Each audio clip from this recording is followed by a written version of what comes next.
Live from the tank on the campus of the College of Staten Island, CSI Sportsnet presents NCAA Division II men's basketball coverage in this final game of the 2023 CSI Tournament of Heroes. In our second men's basketball game of the afternoon, the College of Staten Island Dolphins take on the Penmen of Southern New Hampshire University. Good afternoon, everybody. My name is Joe Foreman, and I'm once again joined by my broadcast partner, Nick Durst, and this is the McDonald's pregame show. McDonald's bringing you our pregame show each and every home game here at the College of Staten Island. And Nick, these two teams lost their games yesterday. We just got a chance to see the two winners go at it. Big win for Stack. What are your expectations from this game coming up next? Joe, let me talk to you. Yeah, you don't want to start the season 0-2, that's for sure, whether it's conference play or not. These two teams obviously going to be tired. Quick turnaround here after less than 24 hours since playing the last game. Southern New Hampshire University, they played a really tough game last night. Close game. They had a lead for a lot. They scored a lot of points. They got beaten by St. Thomas Aquinas Spartans, who won their game earlier today. But for the Dolphins, they came out really strong last night. A lot of adrenaline going here in this building because the place was buzzing. The blackout was in full effect. The new black uniforms. Not a seat to be had here. Standing room only. A DJ in the house getting the crowd going. And they just came out early with that adrenaline, but they couldn't build off of it. And towards the end of the half, they lost their lead, and they weren't able to get the lead back at all. A lot of new players here we saw make an impact. Maybe there was some nerves. Second game here, we'll see for both of these teams if they kind of settle in, if they extend the rotation like they did last night, or if they go heavy on their stars to avoid an 0-2 start. And it was an electric atmosphere in the tank last night. The Dolphins got out to a lead early, but could not hold on to that lead. Late in the first half, the wheels began to fall off just a bit. And then in the second half, the Hawks of St. Anselm College really ran away with that game. But we did see a lot of encouraging signs from the Dolphins in half number one, specifically the outside shooting. New Dolphin Aaron Goldstein impressed in his debut. Chris Clancy led the Dolphins in scoring during his CSI debut. So a lot of things to like from last night's game. Yeah, absolutely. You mentioned those two guys, the newcomers. Clancy led the team in points with the most points in the game, and then Goldstein had a great debut as well. And from there, you still saw some of the veterans doing some stuff. Armas, 2 threes really quick as well. So a total effort early on. We saw everybody got in the game, everybody played, everybody made some sort of contribution. And we'll see who we are able to watch tonight and this afternoon to see who's going to make the most impact in the game. And if there's one player for the Dolphins who may be a bit more fresh than the others, Messiah Mallory was in foul trouble last night, didn't quite play as many minutes as some of his teammates, and Mallory, we know, is a force at both ends of the floor. The Dolphins looked to feature him early on in the second half and really had trouble getting him clean opportunities around the basket. The Hawks defended him really well, but late in the second half, Jordan McAllister, very impressive as well. Another player that I didn't mention before, Nick. It's going to be tough for head coach TJ Tibbs to find minutes for all of these players. You said they all played last night. Some of them probably didn't get as many minutes as they would have liked, right. But we'll see who really distinguishes themselves moving forward in this season and earn some of those big minutes. Right. It's early in the year. There's opportunities for everyone on this roster. A lot of talent on this roster. A lot of new guys, a lot of young guys, a lot of veterans. This team last year, they had a nice little run at the end. They made the postseason tournament for the ECC. 4 of the 5 starters in that game back on the roster this year. And from there, just a great influx of talent.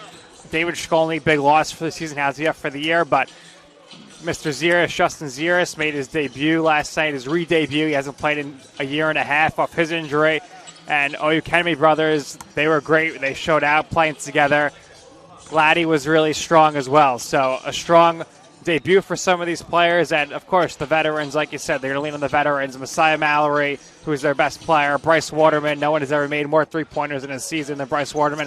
We'll see. Looks like Chris Clancy might be going for that record this year. Armas, he wants it as well.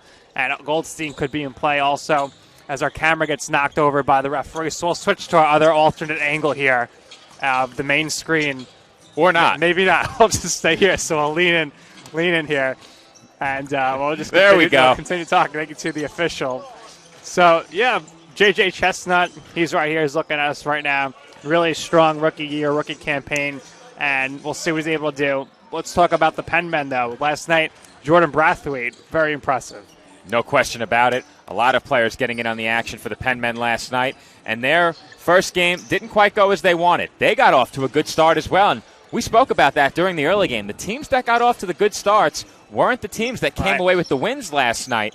Both of these teams suffered defeats, but they showed a lot of very good things in the first half of those games. The Penn men were giving the Spartans fits early on. They were navigating that pressure really well, the full court press and trap that we've seen the Spartans employ multiple times already. We saw that in our early game today. The Penn men had to contend with that in the first half. Perhaps it took a toll. We saw the Dolphins exert quite a bit of pressure early in the game yesterday as well. We'll have to see if the Penn men can navigate that against the Dolphins here in this game. Let me read to you the starting five for this game presented by Chi Aesthetics. So for Southern New Hampshire University, Derek Grant, number 15, he gets the start again. Jordan Brathwaite, number 24, the two forwards for the Penn men.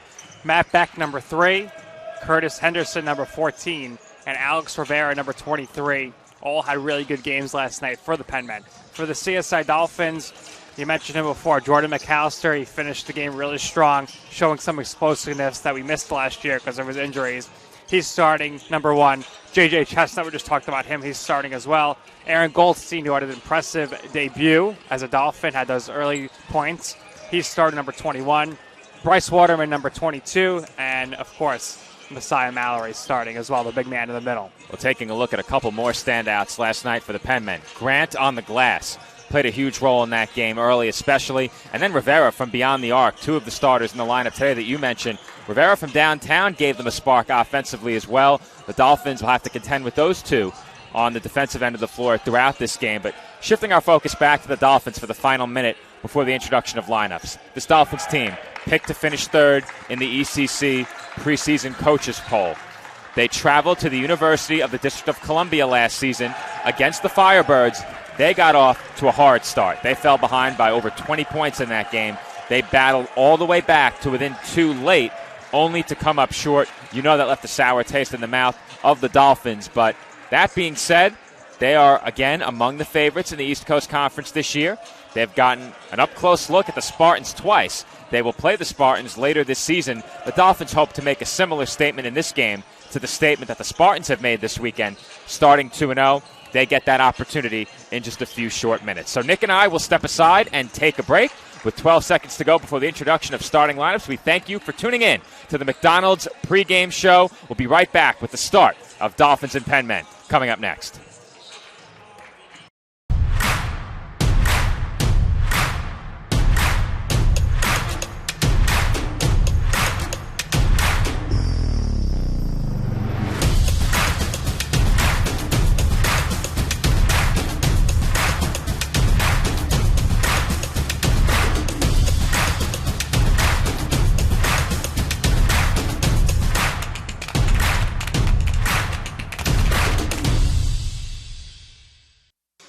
Welcome back to the Tank. Player introduction just passed by, so we will give you the starters right now here for this game. First for Southern New Hampshire University, the Penn men, number 3, Matt Beck, number 14, Curtis Henderson, number 15, Derek Grant, number 23, Alex Rivera, and number 24, Jordan Brathwaite.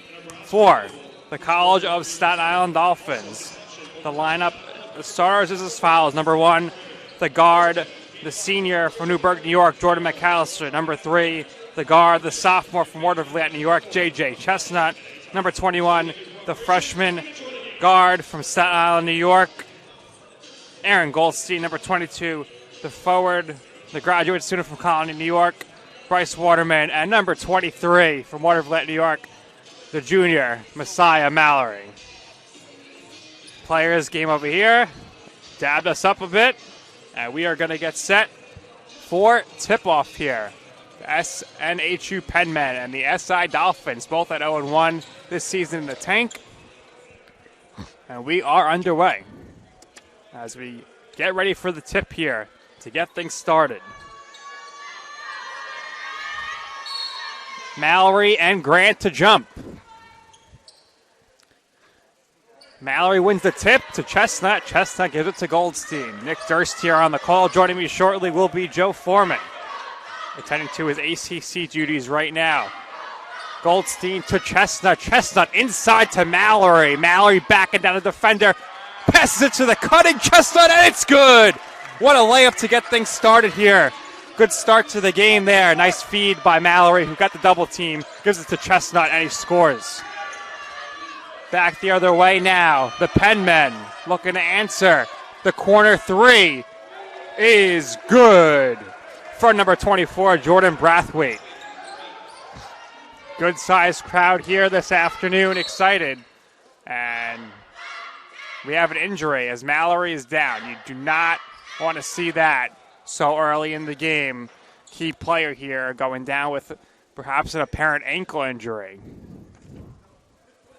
Checking in for him is Michael Oyakenme. Mallory goes to the trainer's table. Let's hope he's okay. There's 45 seconds into the game. Dolphins lose Mallory. Goldstein now off the inbound. The crossover. Looks to pass. Gives it to Waterman in the corner. And Waterman back up to McAllister. McAllister drives. Lays it up and in, and it's good. Dolphins go with the trap here early on. Penmen advance it past half court.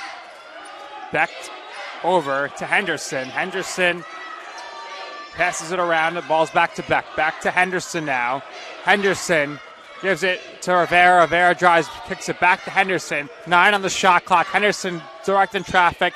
Gets into the corner to Rivera, who shoots the three, and it's good. 6-4 now, Penmen. Chestnut with the ball. Crossover. Inside to Oyakenme, who loses it and gets stripped. Henderson the other way with numbers.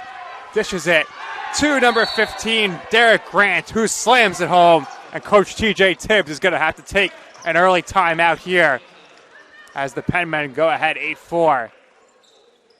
The big question mark right now is, will Mallory be able to get back into this one, as he is currently on the bench due to injury? I'll take a quick break here. When we come back, some more East Coast Conference Network action, the Dolphins and the Penmen on the ECC Network.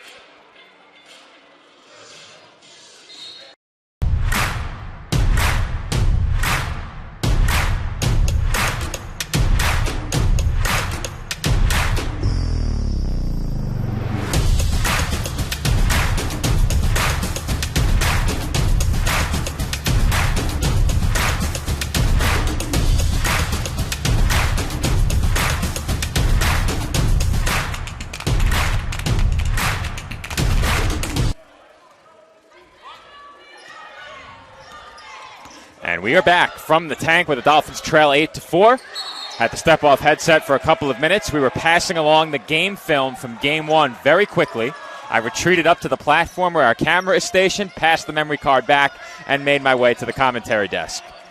So thank you, Nick, for taking over. Once again, this is Joe Foreman, joined on the call by Nick Durst. CSI Dolphins basketball here on the ECC Network. The Dolphins trail 8-4 early, but Nick, the big story, Messiah Mallory left the floor with an apparent injury. Dolphins, of course, hope that won't be anything that keeps him out for the remainder of this game. He's walking very gingerly now on the sidelines.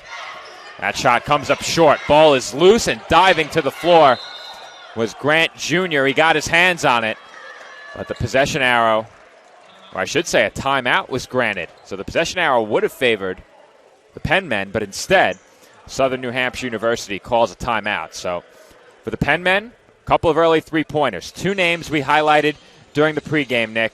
Brathwaite, Rivera have both connected from downtown already. Henderson with a couple of assists as well. For the Dolphins, Jordan McAllister, strong finish to the game last night. 2 quick points in this one. J.J. Chestnut with 2 points as well. But the Dolphins, of course, right now, potentially suffering early from the absence of their defensive anchor in the middle and a prolific scorer in Messiah Mallory. Absolutely. We're going to need him here. We'll take a quick replay at our previous scoring play, the replay that we just had from before. Dolphins came out quickly here, and they scored right away, but the 2 threes were answered. And we're going to be back to action. We might have to cut away. We'll cut back to live action now.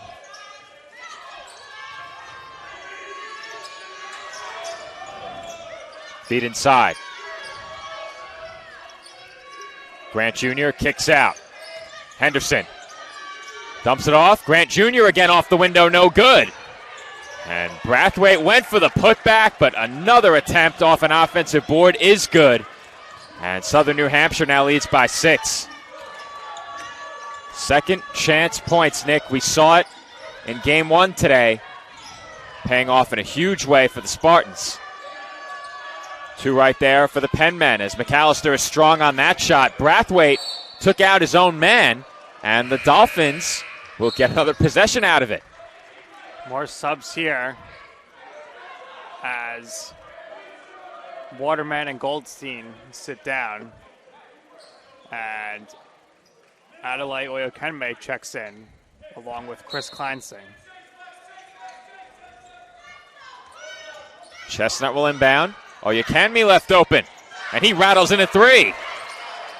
Big 3 off the bench. Dolphins cannot afford to fall behind early here. Adelaide Oyokenme from downtown.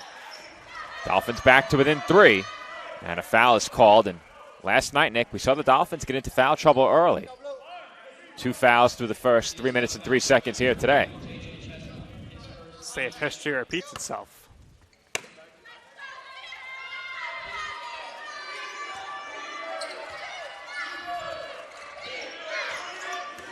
Henderson working against Chestnut, gives it up. Grant over to Becht. Henderson again. Picks up his dribble. 12 to shoot. Brathwaite hands it off to Becht. Rivera in the corner. Steps back. Deep 2 is good. Rivera had the 3 earlier, now the big 2. Nothing but net on that attempt. Chestnut looking to drive. And an illegal screen was called, an offensive foul against Adelaide Oyokenme. Another foul, Joe. I'm racking them up pretty early here. It's going to be an issue. No fouls for the Penmen.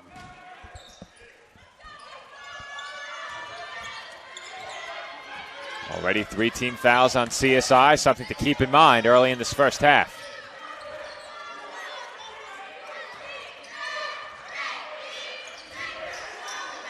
Rivera picked up his dribble, was able to get it away. Now Henderson with 12 to shoot. He's looking inside toward Grant, who is whistled for an offensive foul. And Nick, we saw a lot of offensive fouls last night. And we'll see immediate timeout right here. Ridiculous amount of timeouts here. 3 timeouts already, 4 minutes into the game. It's been a bit of a slow start in terms of how much time has passed since tip-off. The injury, of course, played a role in that. But on the other side of this short break, we'll be right back. Dolphins trail 12-7, 15:58 remaining in the first half. Chi Aesthetics Med Spa and Wellness Center. Our approach to beauty and wellness begins with a holistic plan tailored to the unique needs of our patients. When we consult with patients, we let them tell us what their problem is. We don't tell them what the issue is. We find out what they're looking for, and we discuss, and then we give them options. If you're looking to achieve radiant skin, you've come to the right place. We offer hydrofacials, microneedling, Opus Plasma, peels, facial and laser treatments, laser hair removal, body sculpting, fat freezing, hormone replacement therapy, Botox, IV drip therapy, and more. We are open Monday through Saturday and are located at 720 Forest Avenue, Staten Island, New York, 10310. We hope to see you soon. Visit our website at www.chiaesthetics.com for more information.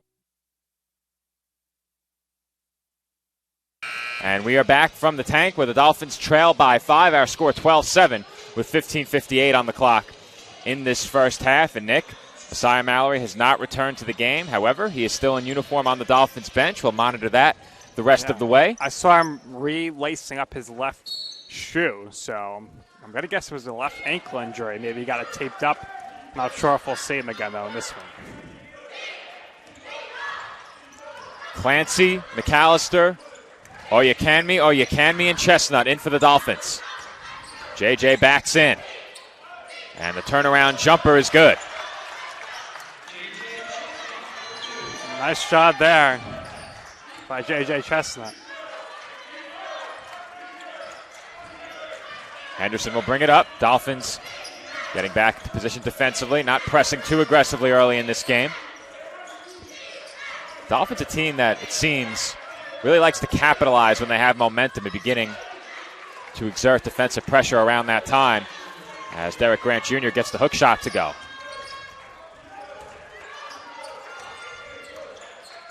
Oh, you can be for McAllister. Pull-up jumper. Splash. Strong start to the season from McAllister.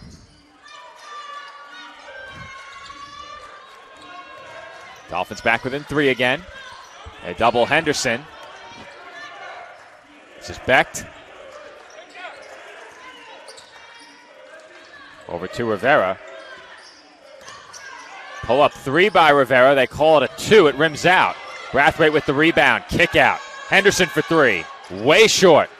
Grant throws it toward us, and oh! It lands in Nick's lap. Thankfully, it does not hit the power cord. I think Tyler deflected it away from hitting the soundboard, our engineer, so. Got to have your head on a swivel here at all times. Tyler learning quickly. First game today, we almost had somebody come through the announce table. All he did wrong was not rise to his feet and guard the camera. Tyler's a tall guy, too. We have a lot of height at this table. We're all 6-footers over here. Yes. We're too short of a starting 5, though. Who else we got? Well, we certainly don't want to have Andrew Rotundo. We'll take Chase, our athletic director. Another big guy, former college basketball player. As Mallory gets the roll from 3. Messiah makes his entrance with a 3-pointer. Messiah, how's that ankle feeling? Looks pretty good. Plenty of lift on that shot. Mallory joins Armas, Oyekanmi, Laddie, and Clancy on the floor for the Dolphins. Brathwaite to the basket, met by Mallory, can't finish. Ball loose. Grant Jr. to the floor, and he's able to tip it over to Kamba. The Penn men earn another possession. Kamba the beneficiary, but that basket will not count. It's an offensive foul. Good job there by Laddie to draw that foul. Negates the 3, and Dolphins will take over.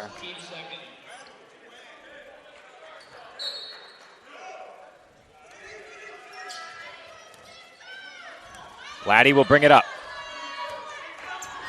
Dolphins and Penn men tied at 14. CSI has rebounded from a bit of a slow start, at least in comparison to what we saw last night. Mallory going right at Grant Jr. Floater, no good, but he draws the foul. Dolphins did not get to the free throw line enough yesterday, so that's a good sign. It was really striking, the free throw disparity in last night's game. The Dolphins in the first half, if I'm not mistaken, didn't attempt one free throw. Did not attempt. We said it during the pregame ahead of Game 1.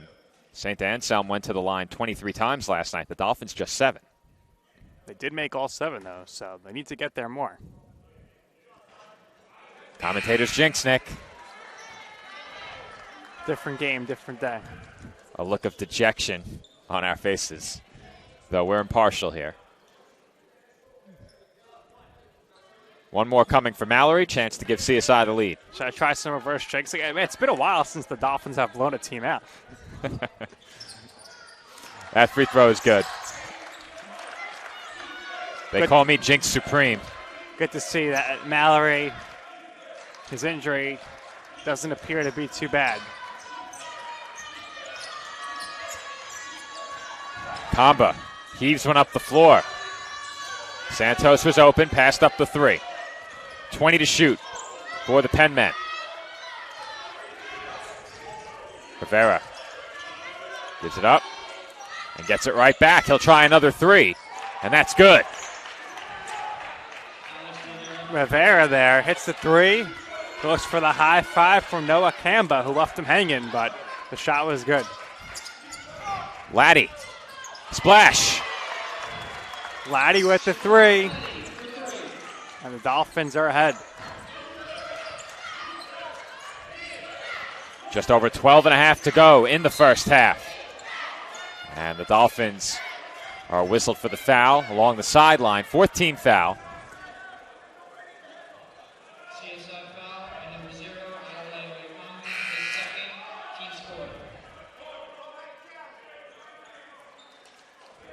Penman will inbound from right in front of the CSI bench.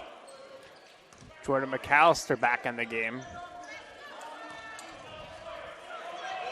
McAllister, quick start, 2 for 3, 4 points. And a quick start for that man as well. Rivera again from downtown. And the graduate student with that basket now has 11. Penmen by 2. Mallory can't finish. Offensive board and put back. We're tied at 20. Nice shot by Mallory to get his own rebound and lay it up and in with the left hand.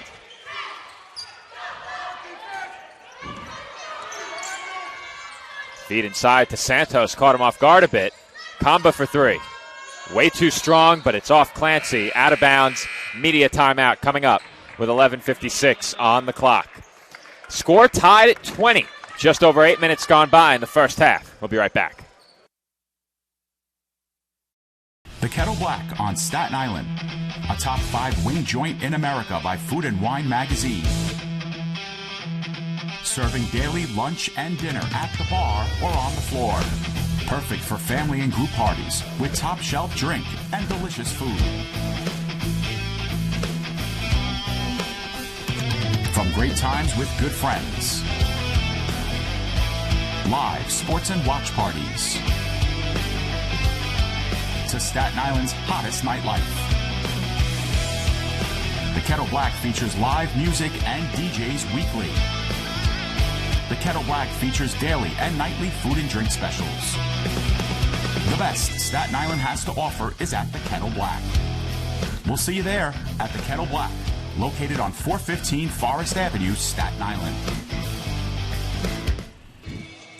And we are back from the tank, where the Dolphins and the Penmen are tied at 20. And Nick, once again, a very entertaining start to a game. All 4 first halves of the games we've covered during this Tournament of Heroes have been back and forth, highly competitive. What has stood out to you through the first 8 minutes plus? Well, right now, I'm really impressed by Messiah Mallory. Getting the injury early, coming back in, has not impacted him at all. 6 points, a block, or at least a contested shot he had, a rebound and an assist. So look to see the Dolphins try to feature him some more, which they tried to do in the second half last night. Penmen get it in. They had 20 to shoot. Tough shot there from the corner, and Becht buries it. That is not an easy shot. Defender all over him. Penmen by 3. Laddie picks up his dribble along the baseline. Armas for Mallory. Mallory working against Green. Turnaround jumper. Passes out of it. That was a good feed. Laddie couldn't finish. Mallory had me fooled, Nick. Well, if he fooled you, he certainly fooled the defense as well. Laddie was wide open. Becht thought about another 3. Instead, kicks out to the opposite corner. And Kamba makes it back-to-back 3s for the Penmen. Southern New Hampshire University right now is shooting lights out. Clancy traveled. That's the right call.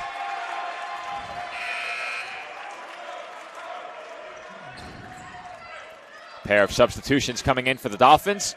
Armas and Laddie to the bench. Waterman and Chestnut in for Staten Island.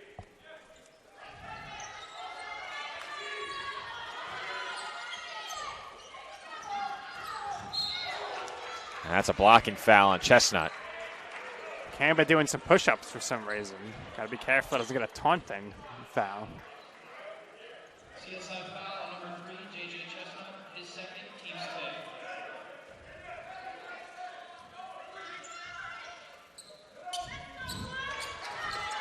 2. 15 foul on CSI with 10:50 to go in the first half. Rivera over to Green. Kamba for 3. And that's good. 3 straight from downtown. 2 by Kamba. Dolphins got to get some hands in the faces on the perimeter here. Mallory working against Green. Gives it up. Now McAllister on the drive. Tough pull-up. Won't go. Green with the rebound.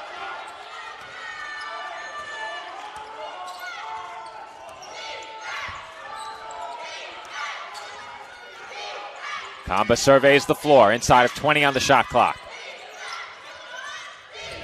Rivera heavily contested, and he gets the three-pointer to go down through the contact. Chance for a 4-point play. All of a sudden, Joe, 12-point lead here for the Penmen. Last break, it was tied 20-20. 12-0 run since the media timeout. Here's another look at that last basket.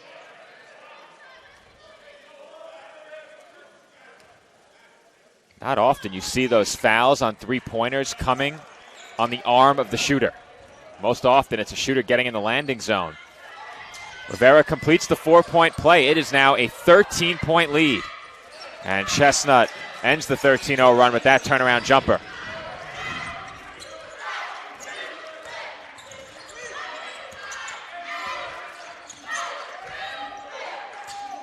Henderson for Rivera. Rivera now has 15 first-half points. Green is rejected by Mallory. Mallory showing no ill effects after leaving the game earlier as Clancy turns it over, trying to get it to Messiah. Green lost it, and Kamba is able to reel it in as Green saved it. Now Rivera for three, and that rattles out. It was halfway down. A rare miss for Rivera.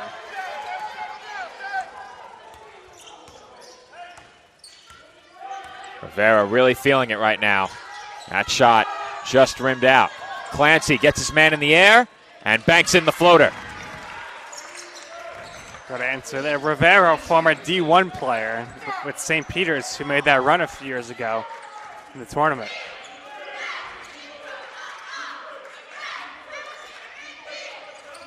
That one tipped by Green. He brings it in. 12 on the shot clock. Kamba for three. No good. Big rebound by Green. Clancy blocks the putback try. Good defense in the paint so far for the Dolphins between Clancy and Mallory. Mallory, top of the arc. Wanted McAllister on the handoff. Couldn't get it to him. 3-on-2 break. Santos gets the layup. That one nearly rimmed out. It's an 11-point lead for the Penmen. Relentless pace to this game these last couple of minutes. Clancy, shot fake, three-pointer, short. And the Penmen have numbers again. It's 3-on-2. The alley-oop attempt does not connect. And there was an audible gasp in the tank as the Penmen went for a highlight reel play. McAllister for Mallory. And Mallory banks it in. Good feed, good head fake then by Mallory on 2 points. This game backed out to single digits now, 9-point lead for the Penmen. Mallory very deceptive around the rim. Utilizes his shot fakes very well. Lead down to 9. Santos over Mallory, and that's good. The threes are falling at a high rate right now for Southern New Hampshire University. 66%, 67%. They're doing a great job. They may be higher than that, Nick, as Mallory throws up an air ball. Right now our live stat's a bit delayed. It actually looks like only the score is delayed. So you were right. 2 of 3 three-pointers so far for the Penmen. 2/3, I should say. 8 of 12 overall. That was a very awkward way to phrase it. With that, we'll head to break. Dolphins trail by 12, our score. Penmen 38, CSI 26.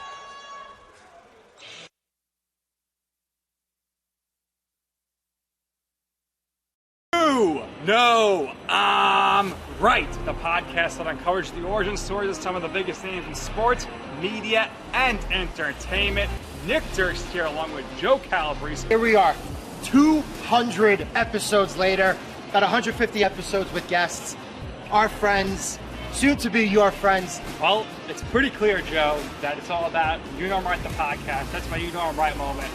Wanted to do a podcast, and everyone was like, what are you, crazy? Who's going to listen? You're not going to get guests. Well, guess what? I'm the best when it comes to getting guests. You could vouch for that. I am so happy that you asked me to do this. I couldn't have been more thrilled. And follow us on socials, check us out. I promise you, if you want to work in media, whether you work in media now, whether you want to quit your job and work in media, come to us, and I promise you, we will get you on the right foot. That's what it's all about, uncovering the origin stories of some of the biggest names in sports, media and entertainment. Keep it locked on You Know I'm Right.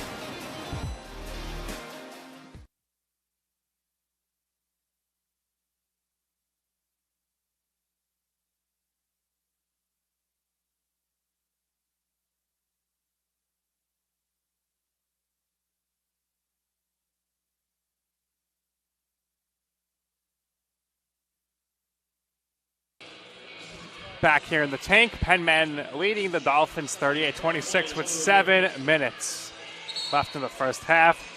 Officials, referees just came over to review the last air ball by Mallory. I believe they were looking to see, Joe, if that shot was touched by anybody on the way out. And they decided that it was. So I think that was the right call. Deflected off of Penn men, and the Dolphins will inbound, but they have.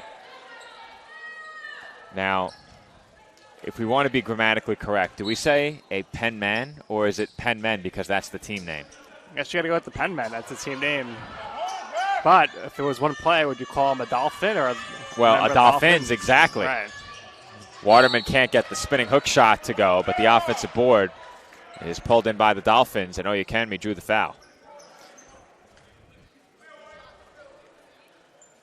Now, our viewers at home didn't get a look at the replay that we were showing the officials because we were using our alternate. And we were in a timeout. We were in a immediate That's timeout, right. A commercial. You saw a great commercial by our sponsor, You Know I'm Right podcast. Go check that show out. Great show. When you've taken the show on other platforms, I've been a guest on You Know I'm Right. You Know I'm Right might be going on the road real soon. A nice restaurant tour. Dates to be determined. Sounds good. You know I'm always hungry.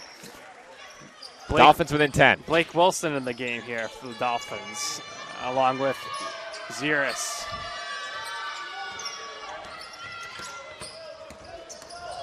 Henderson to the head of steam, drops it off inside.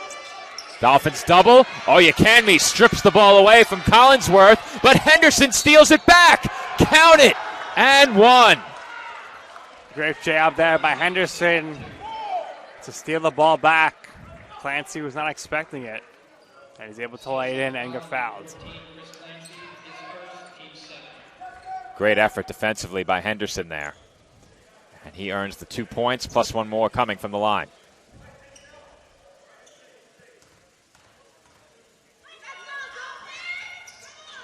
That's good. Ziris, Oyakemi, Wilson, Waterman, Clancy in the game for Staten Island. And Clancy can't get the three to go.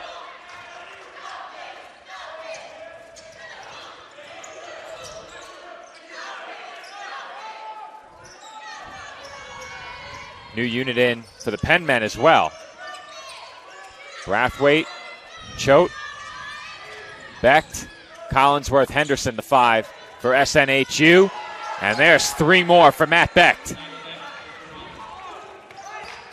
Well, both teams do or die by the 3 right now. Dolphins are dying by the 3. Penn men are thriving by the 3.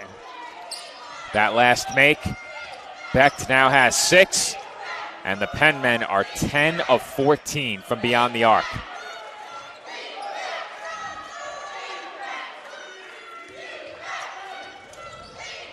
Becht around the back, working against Oyakemi. He looks to drive. Dishes it inside, and it deflects off Collinsworth and a Dolphin. And we might need a replay on this one. We'll see. Well, Tyler will get it queued up. Doesn't look like their officials are coming over, though, but we'll have it ready. I think it was definitely off a Dolphin, but they conferred ahead of the decision.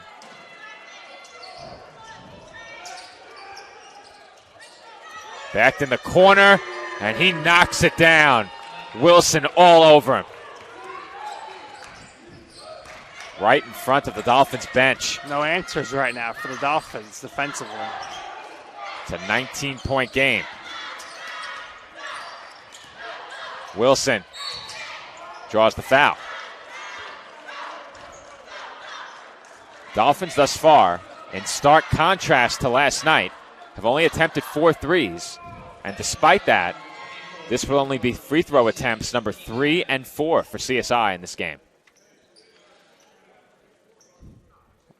Wilson getting some extended playing time here early on, with Mallory now back on the bench.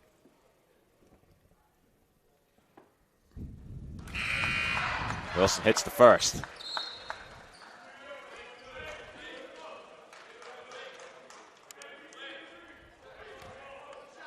Preston Santos back into the game. He replaces Jordan Brathwaite.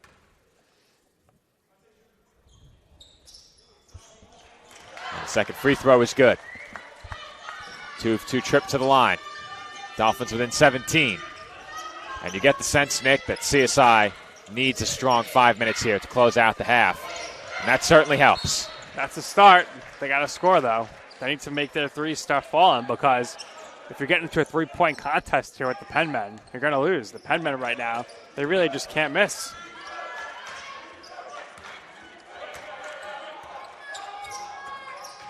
Ziris out to Waterman. And he draws a foul.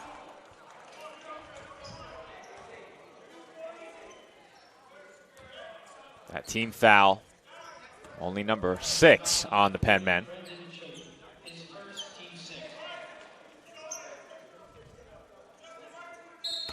Dolphins will inbound with 20 on the shot clock. Ziris uses the Oyo Canby screen. Floater is good.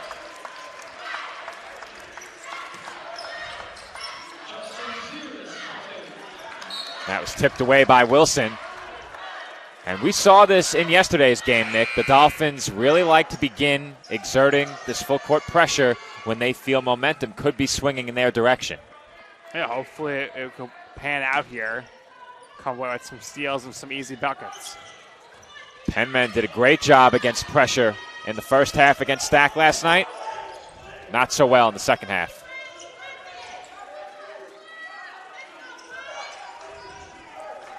Shot clock already down to 13. This is Henderson. He's defended by Wilson. Gets by him, kicks into the corner. Becht can't get that 3 to go. Here comes Ziris. He will use the Wilson screen. Ziris into the paint. Picks up his dribble and kicks out. Clancy thought about the 3. Instead, Ziris will attack, and he can't connect on the pull-up. Wilson battling against Santos. Players on the floor. And I believe they called a jump ball. Possession arrow would favor the Penmen. And we're going to have a media timeout. So it's going to be Southern New Hampshire basketball. When we come back, our score, the Penmen 47 and the Dolphins 32, 3:49 on the clock in the first half. Hobra, a taco joint, Staten Island, where we're proud to have shared our family-first spirit with people from throughout New York City and the world. With indoor dining available both at the bar and on the floor. Or step outside for additional seating and an outdoor bar. Serving beer that's crisp, ice cold, and worthy of a day at the beach. Cocktails that explode with flavor. And great food made with the freshest and healthiest ingredients available. Events feature food and drink specials. Live music. And the best of Staten Island nightlife. Your CSI Student ID saves you 10% on your dining order at Hobra. Visit us at 412 Forest Avenue, Staten Island.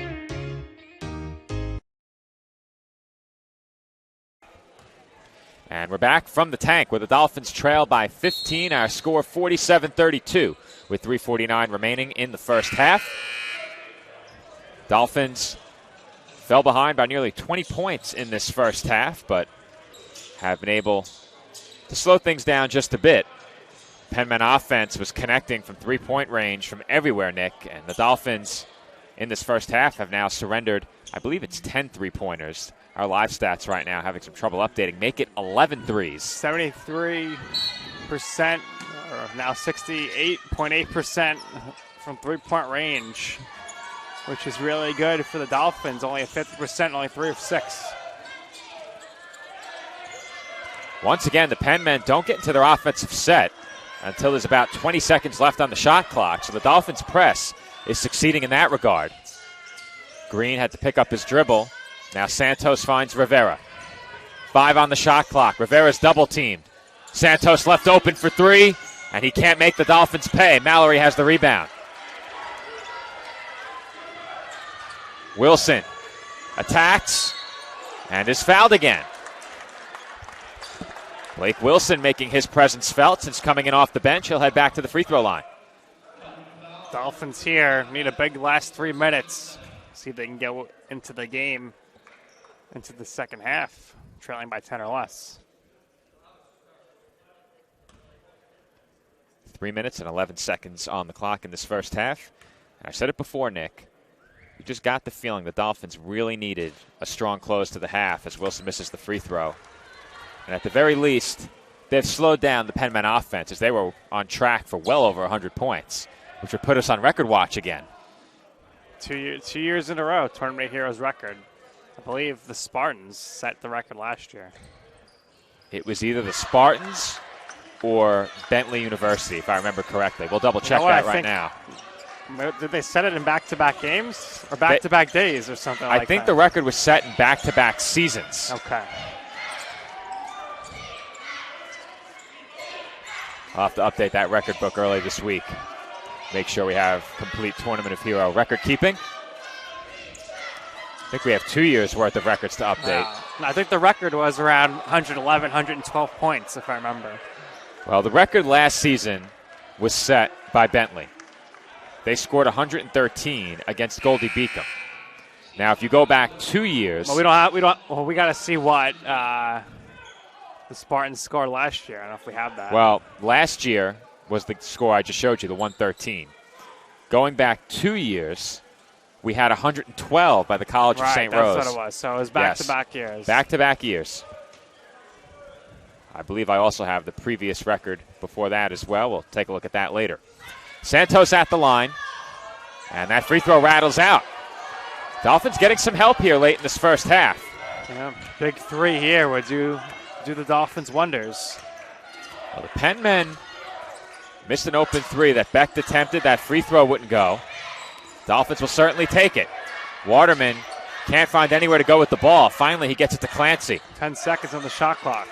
Good defense here by the Penn men. Ziris to the rim. Can't get it to go with the left hand.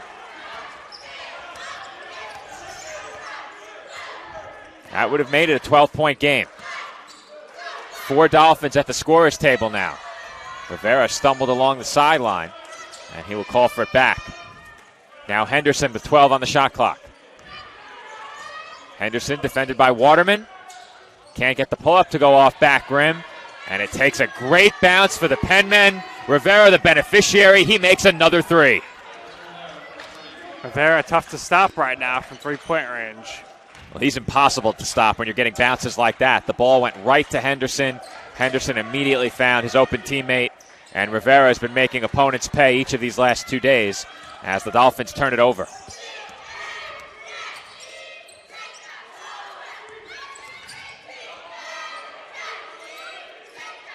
Inside of 20 on the shot clock now. Becht was trapped. Green now along the baseline, posts up Waterman. His turnaround jumper, no good.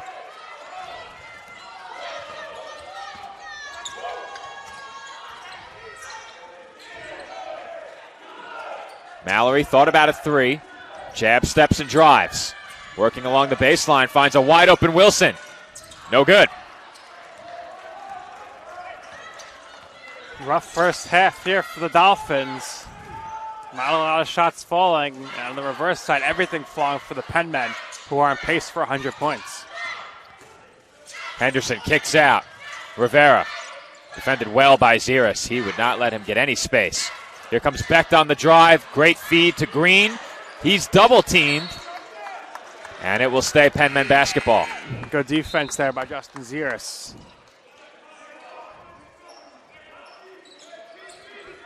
Total substitutions here. Mallory stays on the court, though. All right, Nick, the previous record, prior to 2 seasons ago was 104 points. Wow, so obliterated the last 2 seasons. Obliterated. I think that just goes to show you how the game of basketball has changed so much in just a couple of decades. Our tournament now in its 21st season. Well, there's an outside chance you could be on record watch on this one. But The Dolphins certainly hope not. Hopefully not. The old record from before the last 2 years could be touched. Also keep in mind the way that the Penmen have shot it.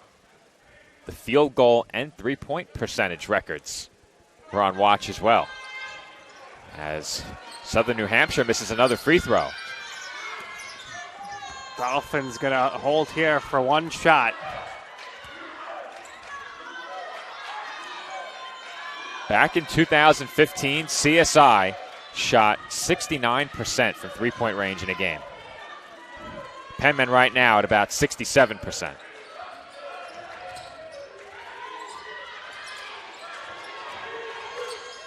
Goldstein to Armas with 1 on the shot clock and with 0.5 remaining in the half. The Penmen will inbound, and that should do it for half number 1. Coming up at halftime, the Chi Aesthetics Med Spa and Wellness Center, located at 720 Forest Avenue. Halftime, coach's interview with Coach TJ Tibbs. Once my hair grows in fully, we'll have A-plus aesthetics here at the commentary desk. It was looking a little wild during the pregame show. Minus the headband, it gets unruly. And with that, ooh, wow, that was close. Chi Aesthetics Med Spa and Wellness Center halftime report with men's basketball head coach TJ Tibbs coming up in just a few moments.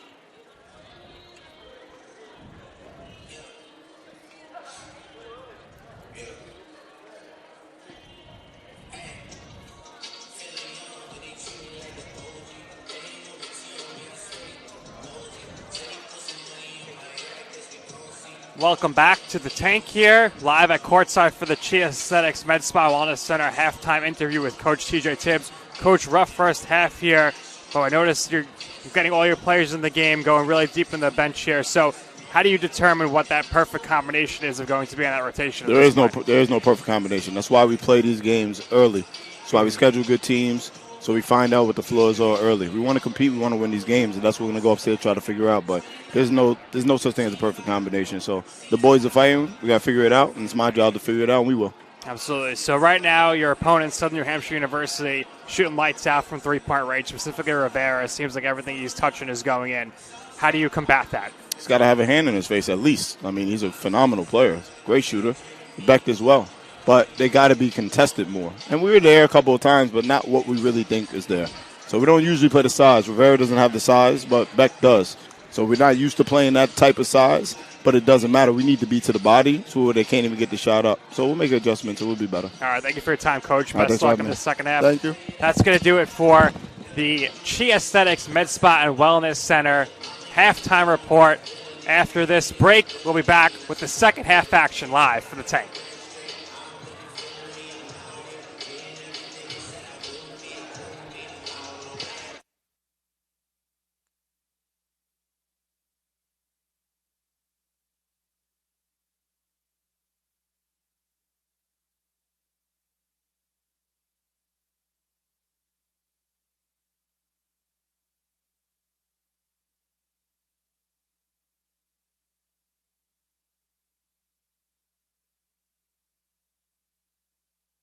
Chi Aesthetics Med Spa and Wellness Center. Our approach to beauty and wellness begins with a holistic plan tailored to the unique needs of our patients. When we consult with patients, we let them tell us what their problem is. We don't tell them what the issue is. We find out what they're looking for, and we discuss, and then we give them options. If you're looking to achieve radiant skin, you've come to the right place. We offer hydrofacials, microneedling, opus plasma, peels, facial and laser treatments, laser hair removal, body sculpting, fat freezing, hormone replacement therapy, Botox, IV drip therapy, and more. We are open Monday through Saturday and are located at 720 Forest Avenue, Staten Island, New York, 10310. We hope to see you soon. Visit our website at www.chiaesthetics.com for more information. And we are back from the tank with a special halftime interview as Chris Granozio of D2EastHoops.org joins us. And this segment will also air as part of our latest episode of the Dolphin Pod, which will chronicle the entire weekend here at the Tournament of Heroes. Chris, thanks for coming on. Thank you, Joe, for having me. It's a pleasure to be here again at the tank. And we're happy to have you. Let's talk a bit about your background and what you do with D2EastHoops.org. Well, I started out being a Lemoyne basketball fan. They're also Dolphins, by the way. Division II in Central New York for a long time until this year. And started going to games in my freshman year of 1982 and said, hey, D2 is pretty good basketball. And then starting in the late 90s, I was already having a professional life here in New York, and I decided to go to a lot of games. And I started sending out what was then an email blast to a bunch of coaches, players, families, and it became so popular. Everybody wanted to be on this list. Even referees were on the list, and just describing everything that happened in all the games from the previous night, standings, leaders, schedule. And then I had a friend who was interested in the women's side who was in Boston, and he did all of the women's, and we decided to put it together after much urging by fans to put it on a website, and that's what we did, and we've been doing on the website for about, I think, 8 years now. That's awesome, and something that we've always enjoyed. Nick and I can both speak to this.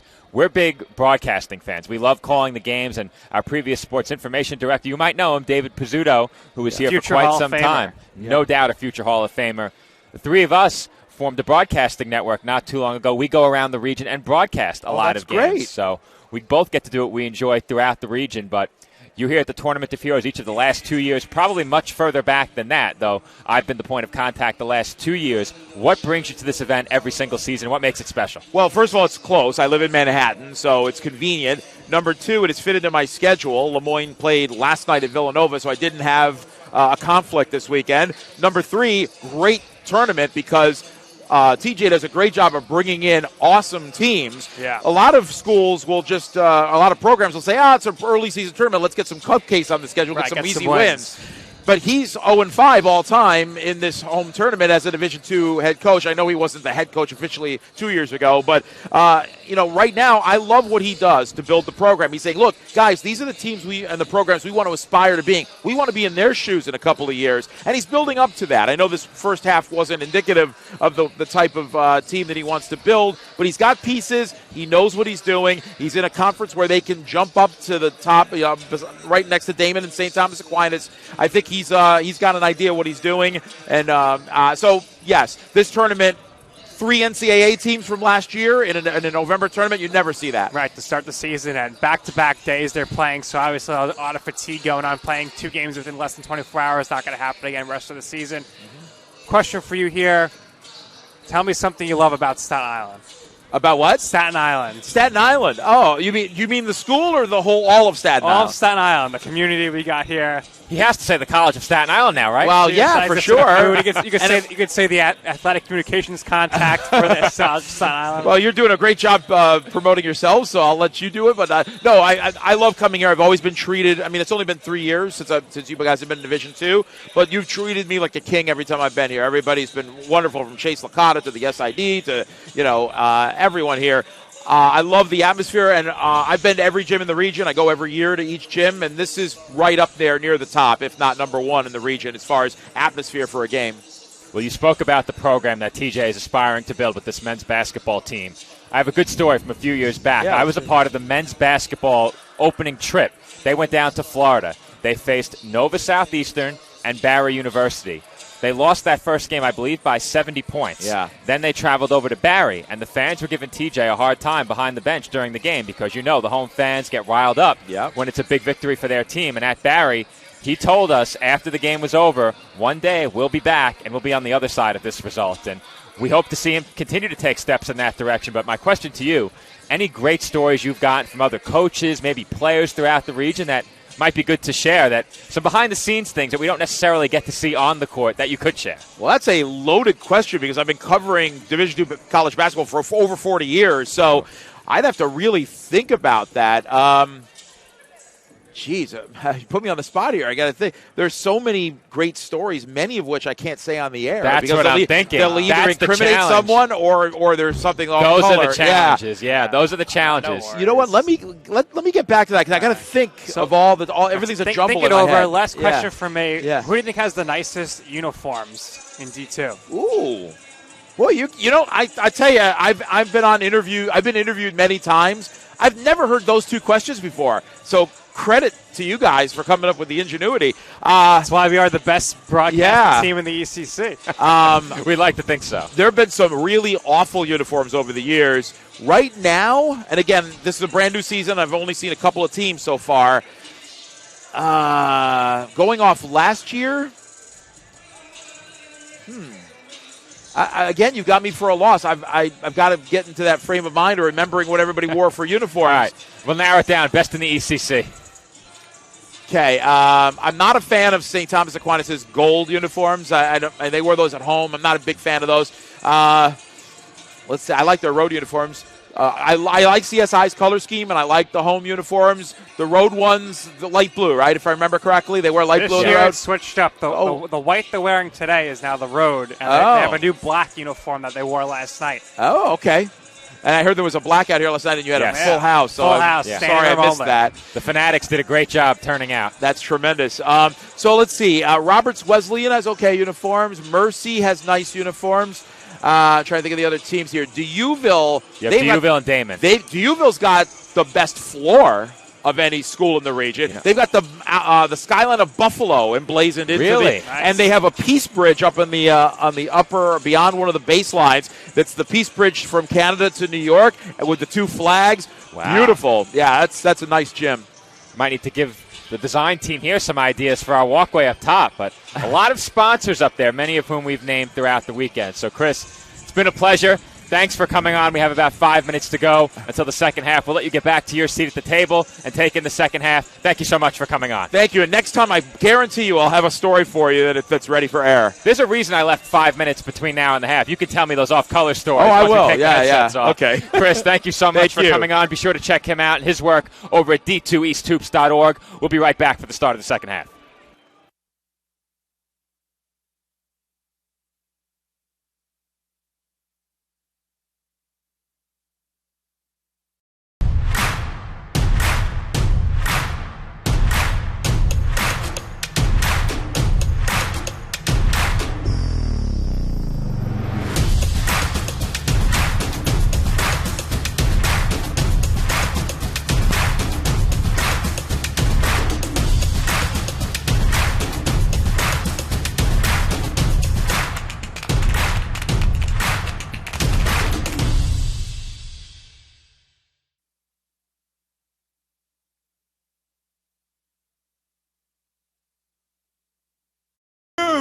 No, I'm right. The podcast that uncovers the origin stories of some of the biggest names in sports, media, and entertainment.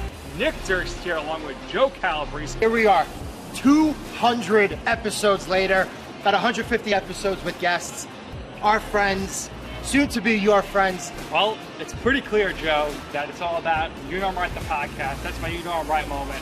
Wanted to do a podcast, and everyone was like, what are you, crazy? Who's going to listen? You're not going to get guests. Well, guess what? I'm the best when it comes to getting guests. You could vouch for that. I am so happy that you asked me to do this. I couldn't have been more thrilled. And follow us on socials, check us out. I promise you, if you want to work in media, whether you work in media now, whether you want to quit your job and work in media, come to us, and I promise you, we will get you on the right foot. That's what it's all about, uncovering the origin stories of some of the biggest names in sports, media, and entertainment. Keep it locked on You Know I'm Right.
I was the kid who would do surgery on my teddy bear and like have my sister be my patient, and I would wear the stethoscope and the lab coat. I was that kid. Wayne State Medical School has been my dream medical school since I was 5. Dr. News, who is the head of the biology department, definitely has had a huge impact over the past 2 years I've been in the lab. He took a chance on me and actually gives me the power to actually do things.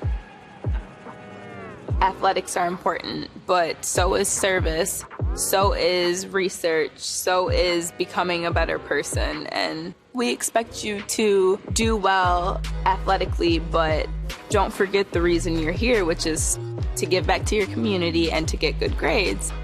I've had so many experiences with underprivileged people and just seeing that they want the basic things that people get out of life. And if I can help in any way, that just kind of warms my heart. That's why I want to be a doctor, to serve those who have been dealt a bad hand. It was my sophomore indoor season. It was the first year with our new head coach. And he comes in and he's like, we could be a national contending team if you guys work hard. And I heard him and I was like, well, I want to be a national champion. I want to be an All-American. And I bought in because he bought into our team. And I qualified to go to indoor nationals. It was just because I bought into myself, because someone bought into me. I decided I wanted it, so I went and grabbed it.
And we are back here on CSI Sportsnet. Another thank you to Chris Granozio, our guest, as an addition to the Chi Aesthetics Med Spa and Wellness Center halftime report. TJ Tibbs kind enough to join us before Chris came on. And we have 20 minutes of basketball left in this year's Tournament of Heroes. The Dolphins have a steep hill to climb. They trail 50-33. Nick, what can the Dolphins do to fight their way back into this game? Well, like I was talking to Coach Tibbs about, they need to stop the three-point shooting. And he said, we're getting some hands in the face, but it's just not enough. I mean, right now, 12 for 18 from three-point land. Rivera has 5 three-pointers. Really good stats by him, 18 points already. On the flip side, the Dolphins actually only taken 8 three-pointers today. Last night it took 8 three-pointers in like maybe the first 5 minutes of the game. So we'll see what happens here. It's going to come down to being able to stop the three-pointers. And we are underway in the second half from the College of Staten Island. Dolphins will send their starting 5 out onto the floor. Not many minutes for Aaron Goldstein in the first half. He does start the second half. Chestnut lost it, got it back. That was an air ball. That should have been a travel, unless that shot was blocked. Maybe we'll get a second look at it, but I did not think that ball was blocked. Chestnut threw that one up and then caught it on the other side of the rim. CSI foul on number 3, J.J. Chestnut. His third, team start.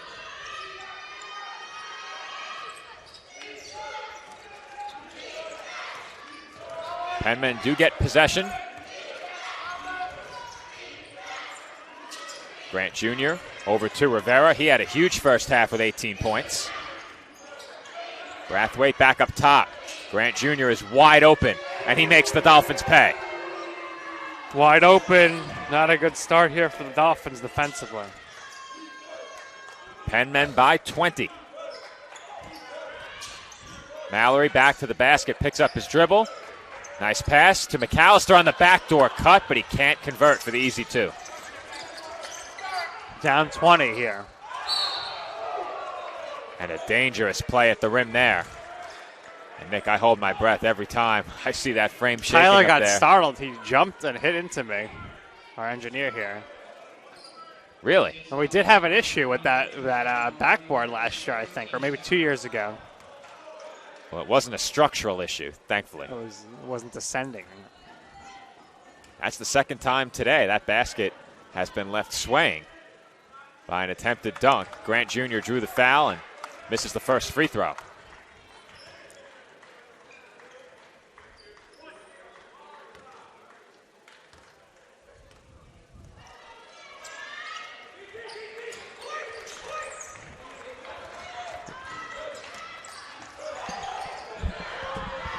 And we do apologize. Our main camera feed has gone away. I'm not exactly sure what happened. I'll have to go up top and check it out. But, Nick, you take over. I'll get our video fixed. All right, Tyler jumping over to the camera now.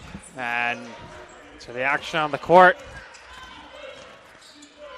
Penn men looking to extend their lead here.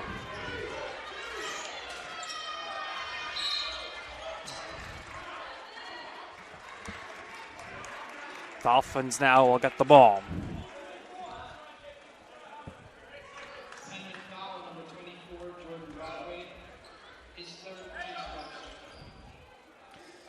McAllister, Goldstein, Chestnut, Mallory, and Waterman in the game. Goldstein running the point right now, calling out the play. Directing traffic. Kicks it out to Waterman for a really deep three. And it's off the front of the rim.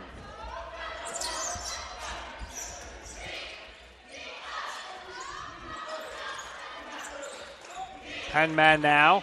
Henderson lays it up. He's fouled. He'll go to the free throw line to shoot some free throws.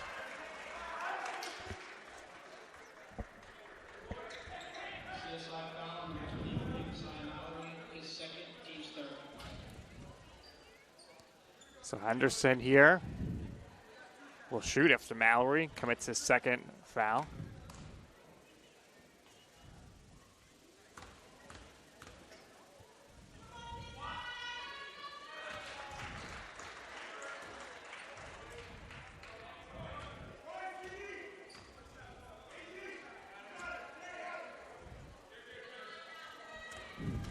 Henderson with the shot now. And it's good. So 56-33 now in this game. Goldstein now with the ball. Driving with his left hand, kicks it out to McAllister. McAllister with the pull-up off the mark. And rebounded by the Minutemen.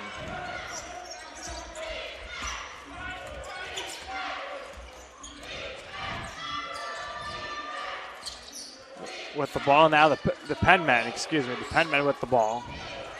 Rivera kicks it to Derek Grant Jr., who passes it off to Matt Beck for a long three. No good, but rebounded by Grant Jr. Grant Jr. trying to back down Mallory, lays it up off the mark. The follow-up by his teammate, Brathwaite, no good. And now Waterman back the other way, shoots the three, and his first made three of the season for Waterman. Dolphins are going to need to see a lot more of that if they want to continue to score. That three off the mark.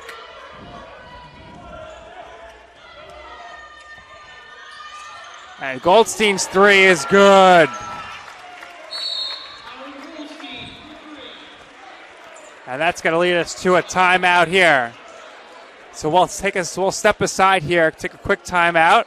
We got our camera back and fixed. And when we come back, more basketball here as the Penn men are ahead 56-39 on the Dolphins.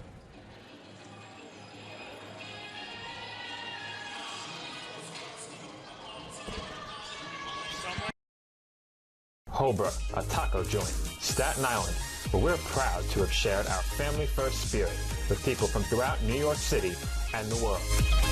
With indoor dining available both at the bar and on the floor. Or step outside for additional seating and an outdoor bar. Serving beer that's crisp, ice cold, and worthy of a day at the beach. Cocktails that explode with flavor. And great food made with the freshest and healthiest ingredients available.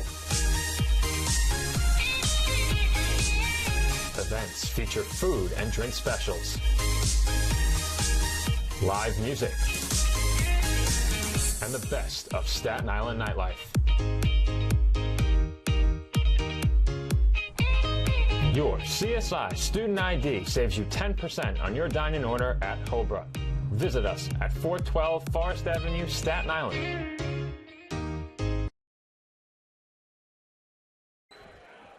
And we are back from the tank where the Dolphins cut the lead to 17 with that last three-pointer. We do apologize for our video issues. We had a spectator on the second level knock out the power supply for our wireless receiver. We have to go plug that back in upstairs. Good job by our engineer, though, Tyler, to do the courtside camera, and he did not miss any action at all. That's Henderson on the pull-up, and he scores two more.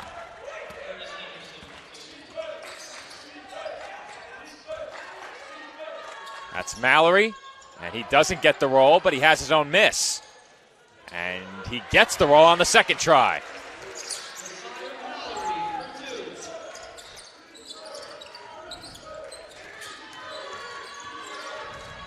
Henderson.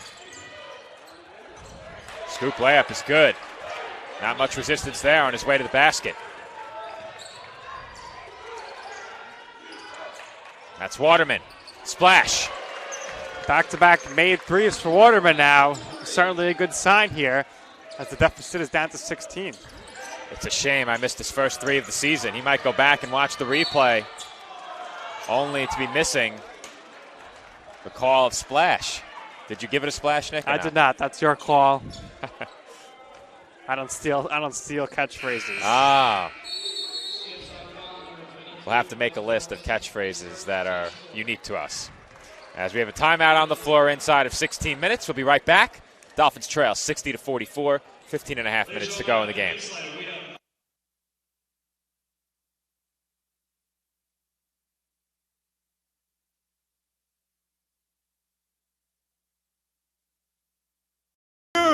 No, I'm right. The podcast that uncovers the origin stories of some of the biggest names in sports, media, and entertainment. Nick Durst here along with Joe Calabrese. Here we are, 200 episodes later, about 150 episodes with guests, our friends, soon to be your friends. Well, it's pretty clear, Joe, that it's all about You Know I'm Right, the podcast. That's my You Know I'm Right moment. Wanted to do a podcast, and everyone was like, what are you, crazy? Who's going to listen? You're not going to get guests. Well, guess what? I'm the best when it comes to getting guests. You could vouch for that. I am so happy that you asked me to do this. I couldn't have been more thrilled. And follow us on socials. Check us out. I promise you, if you want to work in media, whether you work in media now, whether you want to quit your job and work in media, come to us, and I promise you, we will get you on the right foot. That's what it's all about, uncovering the origin stories of some of the biggest names in sports, media, and entertainment. Keep it locked on You Know I'm Right.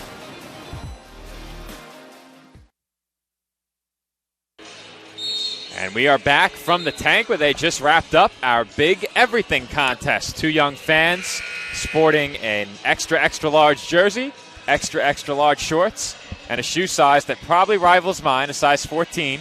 They had to dribble the ball to half court, make their way back, and make a layup. So fans entertained by that during the break, and the Dolphins hope to provide some more entertainment in the last 15 and a half minutes of this game. They trail by 16. Dolphins no stranger to comebacks. We saw that throughout the season last year. They never roll over. They always play the full 40 minutes. It was no different last night. Beck stopped along the baseline, gets it out to Green. Rivera picks up his dribble, 2 to shoot, Henderson pulls up and is rejected by McAllister. Great job by Jordan McAllister to get all up in Henderson's face, not allowing him to get the shot off. That was an emphatic stuff. Officially a shot clock violation, and the Dolphins have it with just over 15 minutes to play. This game following a very similar script to the first game. Back and forth early. The Penn men started to pull away late in the first half. See how much fight the Dolphins have in them as Goldstein misses the three. Ball goes out of bounds, Penn men ball.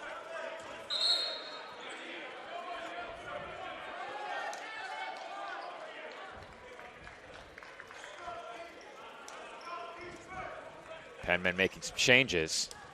Noah Kamba into the game. Rivera to the bench.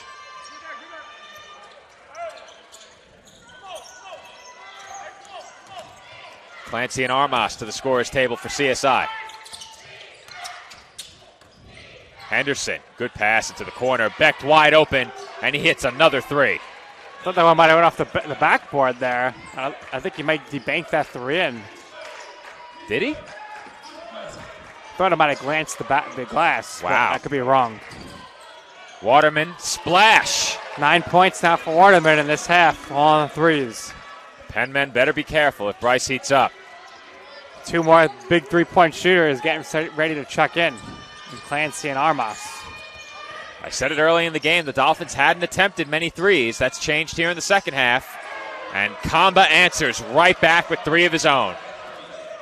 Back and forth here with threes. McAllister. Backing down.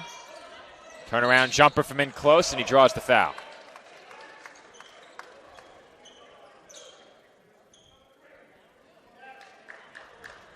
Penman foul, number 3, Matt Beck, his second, team second.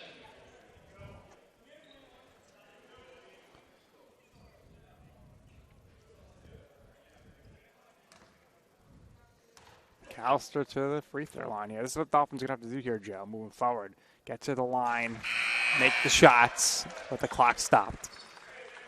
Before that attempt by McAllister, both teams had 8 free throws in the game. Dolphins, with that make, are now 7 of 9. Penn men, 5 of 8 from the stripe. Both teams shooting it very well from beyond the arc. The Dolphins 6 of 12, but the Penn men have more than doubled up CSI from three-point range, 13 of 21. Strong shooting by them. McAllister makes both of those free throws, and he'll head off now, and Armas will come in for him.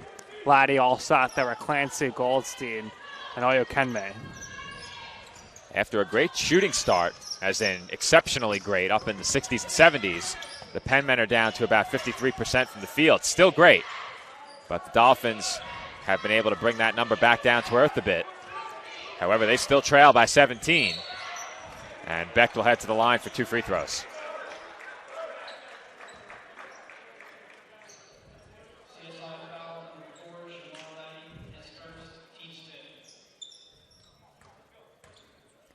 And Nick, the Dolphins already with 5 team fouls. Fouls were an issue last night. They have 2 players with 3 personals. Adelaide Oyakanmi and J.J. Chestnut. Oyakanmi has played just 5 minutes. I think Mallory has 2 personal fouls as well. He does. He's CSI's leading scorer with 10. Second free throw, no good. It's an 18-point game.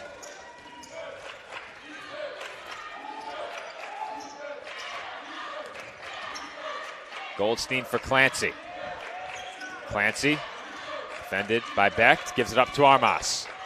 Armas will try the 3. Splash. Armas shooting the 3 very well last night and now this afternoon. Big shot by Armas. He's no stranger to those. Didn't get many minutes last night, but was effective when he was out there. A lot of his minutes came late in the game.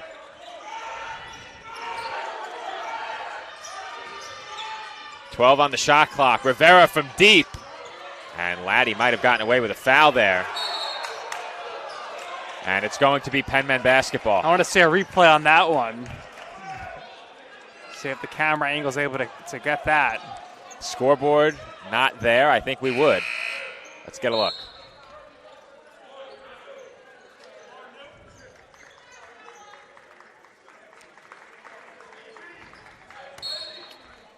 Nick, in real time, I thought it was off the Penmen.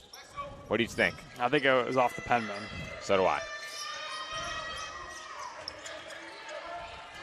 Later in the game, they probably checked that one. Grant Jr. thought about the three. Kamba nearly had it poked away. Clancy swiping at it. The ball's still loose. There's 2 on the shot clock. And it's a shot clock violation. Great defense there by the Dolphins. Excellent effort by Clancy with no regard for his body, diving on the floor.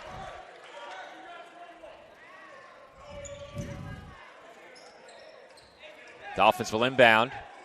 Now, there's 20 on the shot clock. It should be 30. Yes, it should be a new fresh shot clock. I'm not sure what's going on. I don't know. Well, it doesn't matter. Clancy scores. There you go. Clancy at the defense, Clancy at the offense.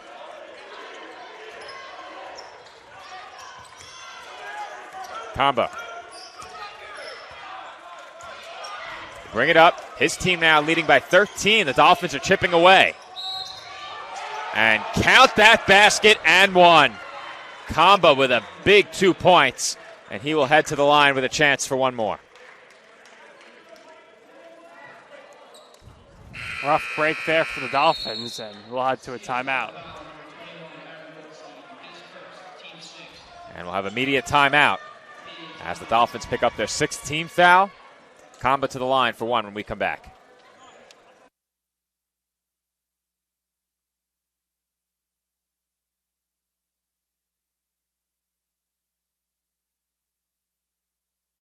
My path to a college degree would have been completely different had I not run Division II cross country for the University of Mount Olive. Having an athletic and academic scholarship was key for my success. Our coaches were really helpful with balancing out my academics and athletics. I decided to attend graduate school because I wanted to become an athletic director. Receiving the postgraduate scholarship through the NCAA provided me with the flexibility to choose the school that I wanted. So now I know that I can accomplish any goal that I set for myself. As a student athlete in college, I first got involved with the NCAA at the national level. It was through the Student Athlete Advisory Committee, SAC, gave me an opportunity to advocate on behalf of all student athletes, to affect change and to make an impact. The NCAA is giving the student athlete a platform to voice their concerns and to be able to advocate for what's going to affect their well-being. The policies that are being put in place are speaking towards academics, they're speaking towards well-being, they're speaking towards fairness, creating a culture so that the student athletes have the best experiences possible. And we are back from the tank where the Dolphins trail by 15. CSI has been chipping away these last few minutes. And a big basket by Noah Kamba really slowed the Dolphins' momentum.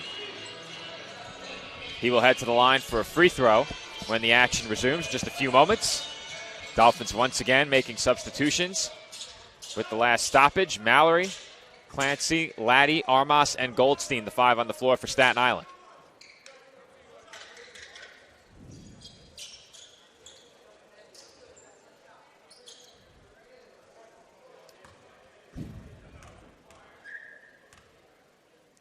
Free throw from Kamba on its way, and that is no good. Another missed free throw by the Penmen. They've missed 4. Now 5 of 9 from the stripe. Laddie to the basket, and he's blocked by Grant Jr. Nice rejection there by Grant Jr. Still plenty of time left in this game. Dolphins still within striking distance. But one run here either way for either side right now could determine this game. And Goldstein doesn't get it to go off the inbound, but Clancy grabs the miss and can't finish the putback.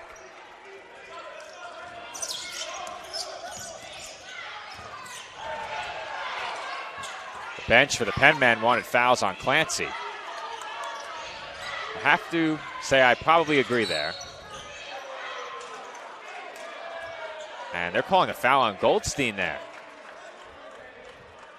And that's going to be a 1-and-1 situation for the Penmen.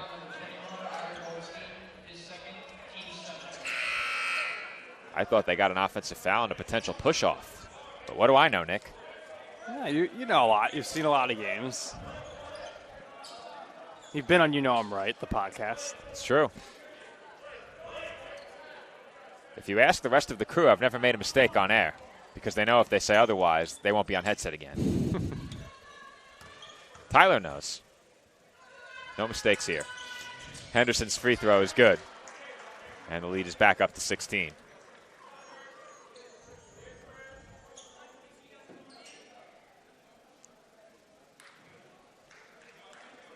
One day we'll have to come up with a blooper reel for the end of the season. Uh-oh. That could make for some good social media content, but everybody might be commentating a bit too carefully at that point.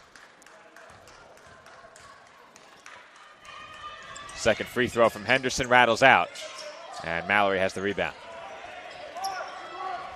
Some of the women's basketball teams beginning to arrive into the auxiliary gymnasium right now as Clancy travels, but the Auks gym is where the warm-ups are taking place for the Women's Basketball Conference Challenge.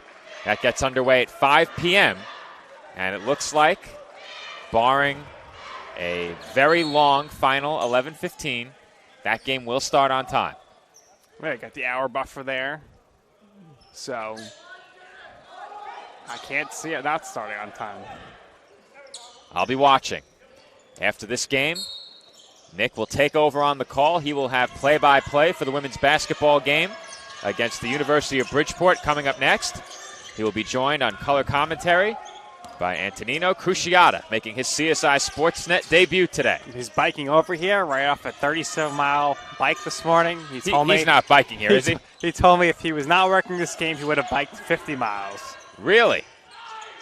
Kamba for three, and he has another from beyond the arc. Kamba knocking him down now with ease. Kamba now has 4 3-pointers on 5 tries. Rivera and Kamba is a great winning combination from three-point range for the Penmen. Armas head fake, deep 2. No good. So I think they ruled that a 3 on the floor. Armas fakes again, and will try a second time, short. Injury. And did the ball hit Grant Jr. in the head there? That might be what the stoppage is for.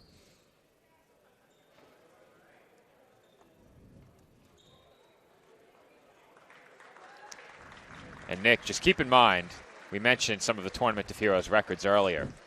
As good as the Penmen have been from beyond the arc, they're 16 of 26.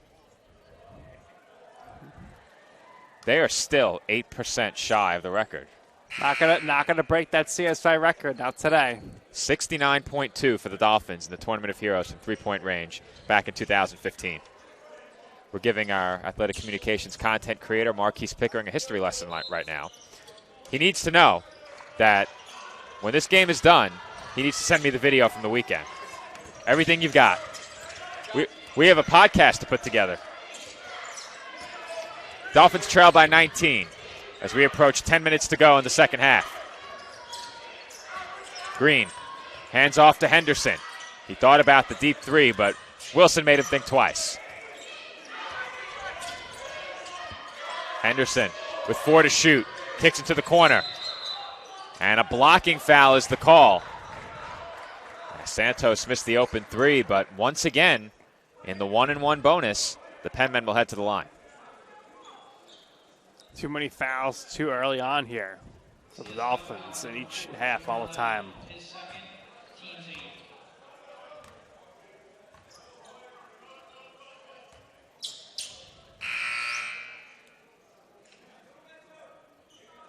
Bryce Waterman into the game for the Dolphins. He replaces Shamar Laddie.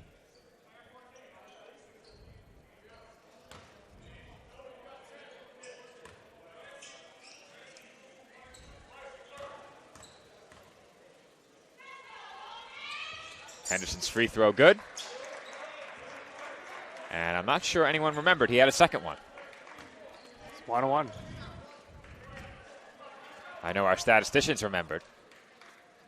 Nothing gets past Lewis. Nothing gets past Lewis and Lauren. Unless there's an error by a third baseman in baseball. Then things are All right. We've taken enough shots at Lou. He knows his basketball, though, that's for sure. He does. He's great. As Wilson is short on the 3, and Mallory was fouled before the rebound.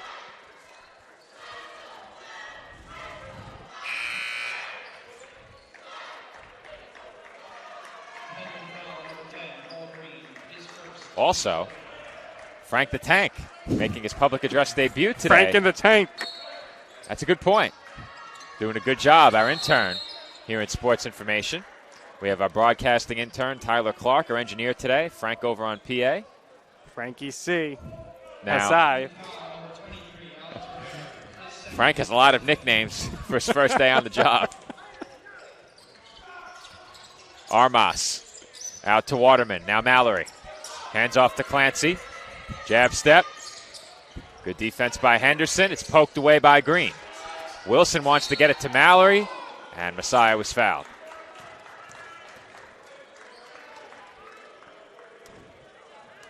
Foul number 10, Paul Green, his second, team 6.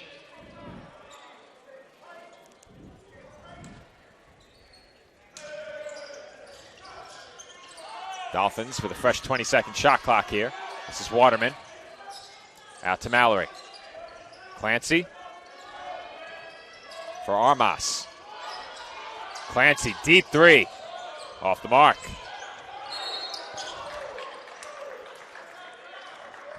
Well, I spoke to Coach Tibbs at halftime, and I discussed what's that perfect combination for the rotation here, and he said there is no perfect combination. So we'll see how this thing progresses as the season goes along as to who's going to play with who and when.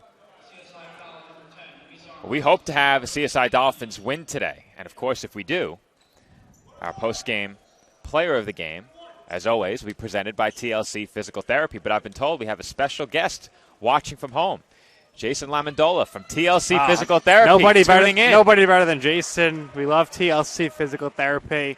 If I ever need physical therapy, you know that's the only place I would go. And Jason, you're more than welcome to come to a game sometime and throw on the headset with us and let us know about your great facilities you have. When I blew up my ankle on the dugout bench last season, wasn't sure if I could call the game. All I learned from TLC Physical Therapy got me back in action quickly. I forgot about that. That was a really bad day. That was you a really your bad ankle. day. Coach Sarcone was on a bit of a pulley system with her leg was messed up. That's right. Everybody was injured.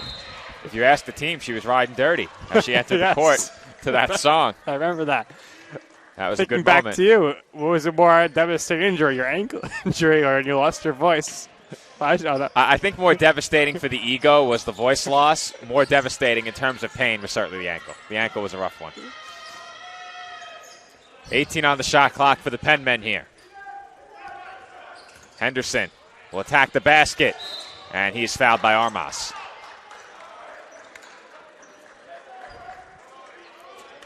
TLC Physical Therapy, of course, has sponsored far more than just our post-game show. Many other events here at the College of Staten Island made possible by TLC Physical Therapy and all of our great sponsors. Yep.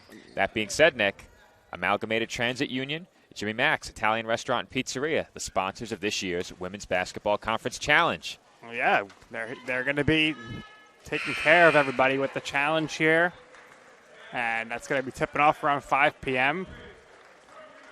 Should be a good tournament. Dolphins look to get in the win column right off the bat. They want a game one. Well, Nick, the all-important question is whether or not the food is going to arrive before I depart. That's a very important question.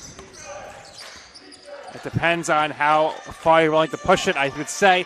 Not at all. I have no time. Since you're going to have to wait till the game film is downloaded, I think you'll be here for the food. I will not be waiting until the game film is downloaded. The memory card's staying here. I'm out of here. All right. So you're not going to hand it over to the coach from Southern New Hampshire University? You will, as that's tipped in. We'll see about that. We'll get the card down here. I'll leave the adapter with you, and you can take care of the rest. Three-point attempt by Becht is good. And Southern New Hampshire University is making a bid for that record, Nick. Yeah, but 100 is definitely within reach, and we'll see how far they can push it beyond that.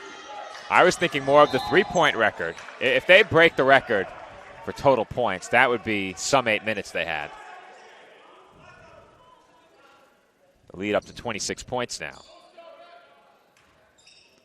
Well, we talked about it at halftime with our guest, Coach Tibbs.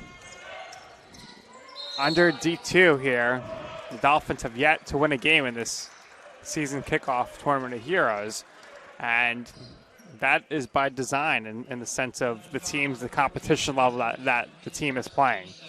It's certainly admirable. I've thought that way about his coaching approach when it comes to scheduling for his entire tenure. Early in the season, he brings the best teams he can into the tank. Will even hit the road to take on some of those teams, as I mentioned during our conversation with Chris. That was back in 2019. Men's basketball went down to Florida for a couple of games. It was a great trip. Got to take in a Miami Heat game as well while we were down there. We had enjoyed some great food on that trip, too. I know you'd appreciate that. I ate very well on that trip. Happy to hear. I think one of the funniest moments from that trip that we didn't get a chance to talk about with Chris was when we accidentally found our way down a closed street in Miami after the Heat game. We were driving a rented van, and the street was completely closed. And a cop found us on the street, wondering how we got there, and a barricade had been moved inadvertently as Henderson tries the three. That's short. Green has the rebound. And Beck will try again. No good. But when the cop pulled us over, I believe TJ posted a video on social media of the cop lights in the background behind his face. Without context.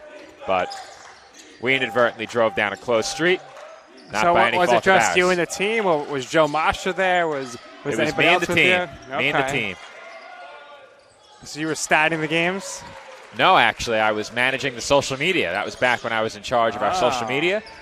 Okay. Marquise does a far better job than I ever could. That is all him today. I'm website, he's social media. The Chestnut three pulls the Dolphins to within 22.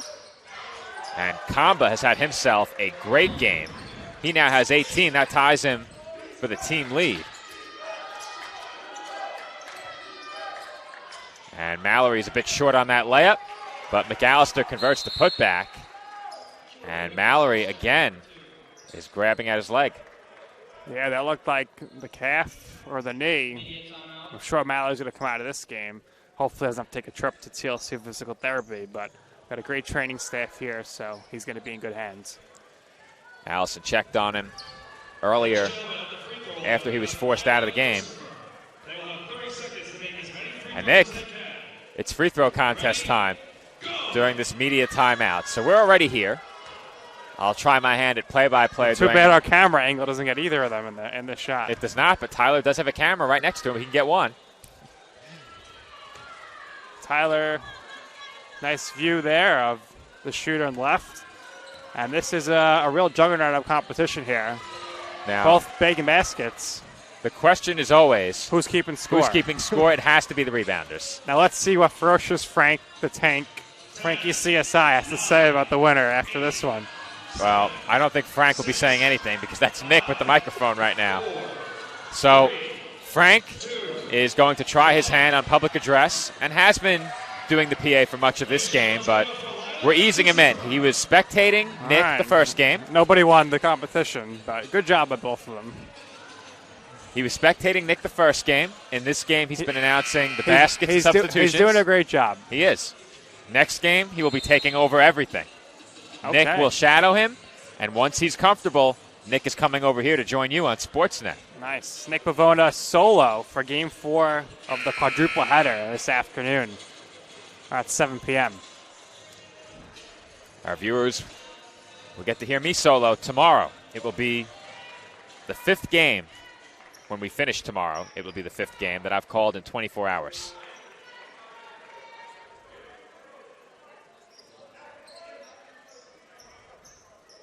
Penmen will inbound, 6:43 on the clock. And Nick, remember what I said about starting on time? And yes. The exceptionally long 11:15? Yeah. Well, doesn't appear we'll be starting on time. Exceptionally long indeed. I think we're good. You think so? It depends An on whether or hour not they for want the full turnover? hour.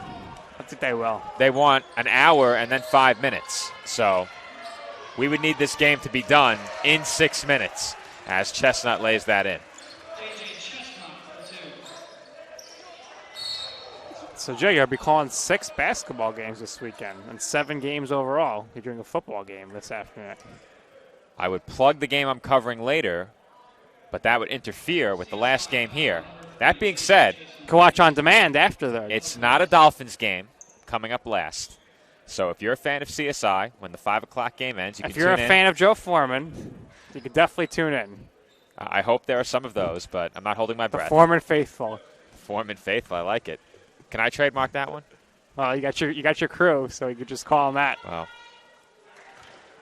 I do have my bloodline. Of course, that's our staff. Lewis knows something's going on. He's looking over here laughing. Somebody must be listening to the listening broadcast. over there. But either way, the Foreman faithful, the Fanatics. When the women's basketball game is over at 7 o'clock, you can tune in to the PDF Sports Network on YouTube and catch some semi-pro football. I will be in Medford, New York, alongside David Pizzuto, the former sports information director here Future at CSI. Hall of Famer.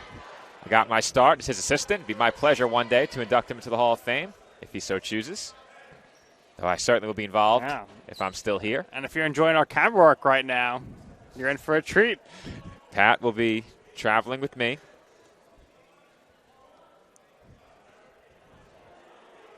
Better question is, where's our Game 4 camera operator, Brendan? Or I should say, Game 3. That's a good question. Because if he's not here, Frank's going upstairs. Absolutely.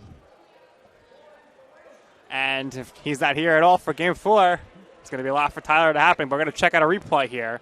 So Joe's going to cue it up here. So in the meantime, we'll just take a break here. We'll go to a quick commercial. If you have the replay, Tyler, if you want to play it, you can. If Tyler has it, even better. Good, just rewind it. See if the basketball on the foul. Quick play here. There we go.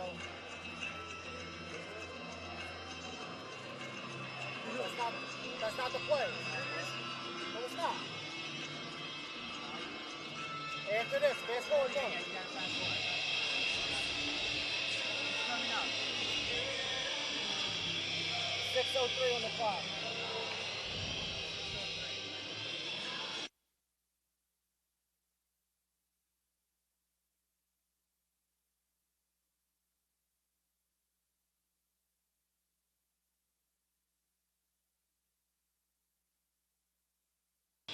So, sorry for the silence. We're in the midst of a replay review, so it's tough for us to get everything done here. But we got it checked. They were checking to see if there was a foul on the shot, Joe. Was that it? They were checking to see if the basket went in so that they could determine whether it was one free throw or two.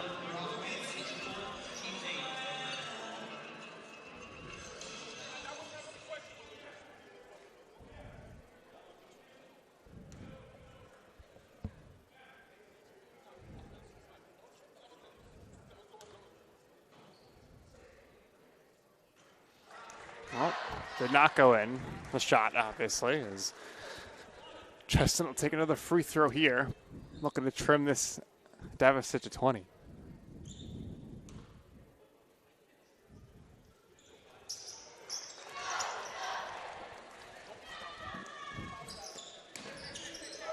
Maybe not the outcome the Dolphins are hoping for, but another great tournament of heroes. Great to see the Staten community out in full force last night.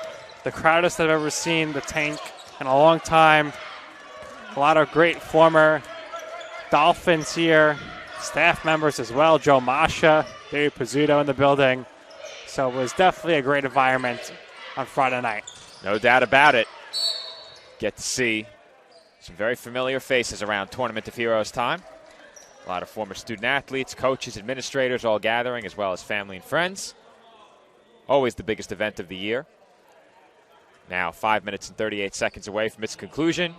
That being said, the fouls continue to pile up. 9 now on the Penn men team fouls. The Dolphins have been in the penalty for quite some time.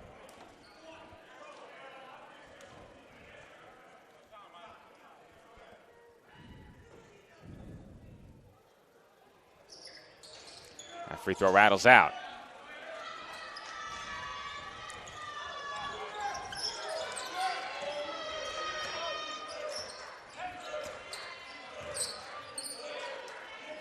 Penman working around the outside. Rivera to Henderson. He's defended by Chestnut, now McAllister. Grant Jr. left open. Can't connect on the three. And it will be Dolphins basketball.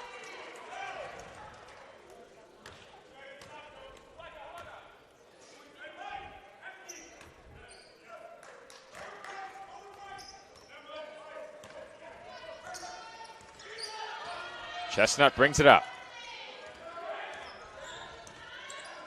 Kick out to McAllister. His pull-up jumper is good. McAllister in the last 2 days showing that mid-range floater game very strong.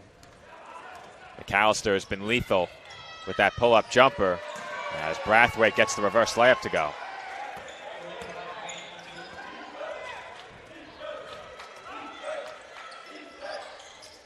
Chestnut backing in on Henderson. He finds Waterman.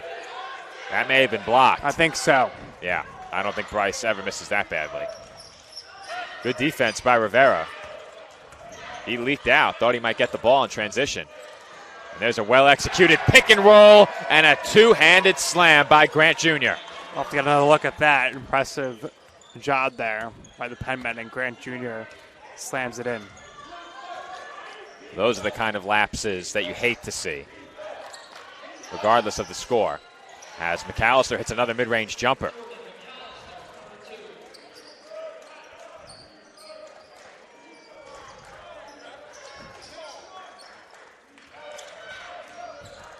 Under 4 minutes left here. 20-point lead for the Penmen. And another Dolphins foul. Final media timeout of the game. 3:46 on the clock. As we get one more look at that pick and roll that ends in a dunk. Derek Grant Jr. with the two-handed slam. He's fired up. His team has a big lead. Penmen by 20. And Nick, it's the Spinaroonie contest. We are not going to commercial. We are staying right here. Tyler, get behind the camera. Our audience needs to see this. Cue the music. Cue the music, that's right. Last night, I think it would have been wise to have the participants sign a waiver. All right. We may have to get that audio track from the outside rather than singing it, but both contestants spin around. It might be a copyright issue for us to play it. Well, last night. Oh, easy work by number 35, who already won the competition. 23 took a tumble after the bat. So we got the two soccer stars playing with the baseball bat and the basketball. But good job by both of them. Now, last night, we had two student athletes participating in that contest. Yeah, and I think they both cheated because neither of them had the bat on the ground. Well, Nick, they both took the spinning so seriously, they fell halfway to the basket. And they couldn't even get the shot up. They tripped over each other inside of the free throw line. Yeah. If we had had last night's contest on camera, it would have been far different. Is it on the game film? It is not. Okay. It is not. Though I'm sure Marquise has it. We'll have to highlight some of that on the Dolphin Pod in our recap of the weekend. You got a sneak peek of some of the Dolphin Pod that will release early next week. Ahead of our game yesterday, you got a second look at Nick's conversation with TJ Tibbs ahead of this game. Or perhaps it was during halftime last game. It was during halftime last game. Had a bit of extra time following our halftime ad break. So that if you want to see all of the season preview, go check out the last Dolphin Pod that came out yesterday, Friday. All the interviews are there, 6 interviews. Well, Nick, that was the sneak peek. That pod hasn't come out yet. Oh, so the season preview is coming out after the season begun. Yes. Okay. Though those interviews were a part of our season preview, they will also be included in the Dolphin Pod. Yeah, then following that, if you can't wait for the Dolphin Pod, go to the season preview on CSIDolphins.com. Scroll to the bottom, and you'll see the interviews. Right. The Dolphin Pod coming up will be a collection of many of the conversations we've had throughout the Tournament of Heroes weekend and in preparation for the season, followed by some exclusive footage from the tournament along with our commentary. This is Goldstein, who has it stripped away from him. The Dolphins turn it over. It's going to be a quick wrap-up when this game is over. I have to hit the road, Nick. Hit the road, Joe. And don't you come back until tomorrow. You might have to come back here tonight if there's any issues. That won't be possible. I don't foresee any issues. 4 o'clock now. So you think the basketball game, next game, 5:10 start? Sounds about right. We have 3 minutes left All right, here, Joe. and we have another foul. If there's food, I'll make sure to eat extra for you. Don't want to have your portion go to waste. I appreciate that. Nino's showing up just in time if there is food. Is he here? He talks to me about 20 minutes ago that he was on the way. I'm sure if he was here, he'd be sitting next to us right now.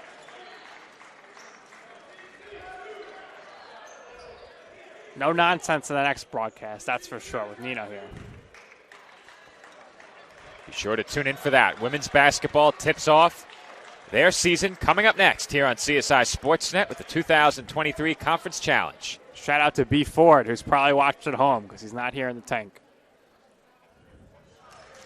One of many fans of our CSI Sportsnet stream. He's a huge fan of ours, and we appreciate his support. You always never know when B. Ford's watching, but you'll know after because a picture of us will end up on his social media. I'll tell you, Nick, I'm recognized by voice and by face more and more these days. I can't really hide anymore. The former faithful. What can I tell you? It was much easier to stay under the radar when I wasn't calling every game, but the last 3 years I haven't missed many. There was a stretch of probably a couple of years there where I didn't miss one game. Yeah, but you know what happens? Every basketball season, at least once, you got to do stats. That broke the streak. Both seasons that we faced D'Youville. Well, when are you playing D'Youville this year so we know ahead of time when you're going to be doing stats? Chris told us he's coming back for that doubleheader. We'll have to put him on the air as Zeres commits the offensive foul. 2.5 minutes to go. The Dolphins trail by 20, and CSI will take a timeout.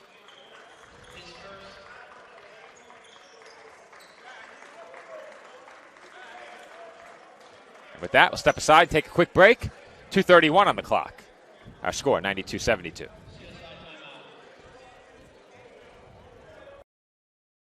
Hobra, a taco joint, Staten Island, where we're proud to have shared our family-first spirit with people from throughout New York City and the world.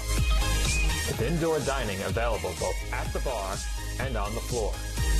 Or step outside for additional seating and an outdoor bar. Serving beer that's crisp, ice cold, and worthy of a day at the beach. Cocktails that explode with flavor.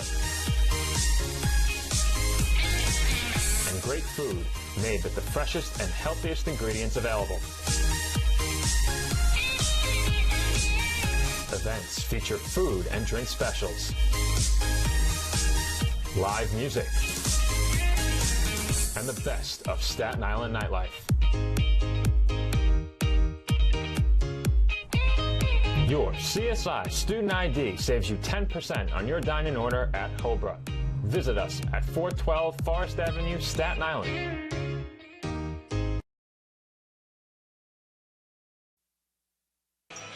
And we are back from the tank where the Dolphins trail by 20 with 2:31 to go. This is our Tournament of Heroes finale here in 2023. 21st annual Tournament of Heroes here at CSI, nearly in the books.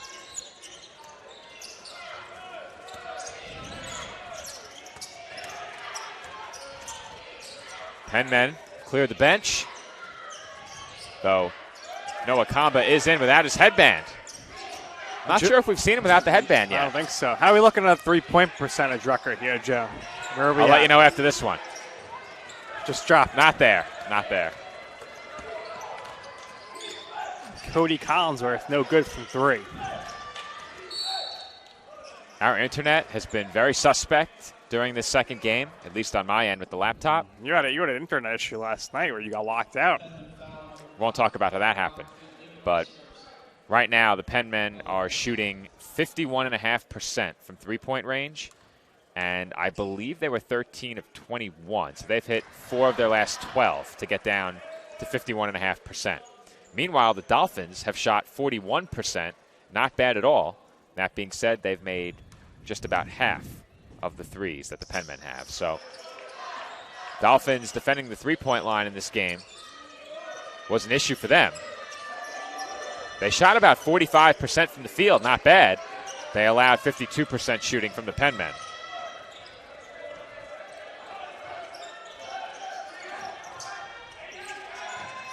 There's an easy 2 for Collinsworth. I thought Collinsworth was going to try to dunk that. I believe he stands 7'1". As that shot is good. Sean Hargrave from beyond the arc. Hargrave, Goldstein, Oyakami, Wilson, Ziris in for the Dolphins. Nice shot there by Hargrave. Kamba lost his footing. And possession will stay with the Penmen.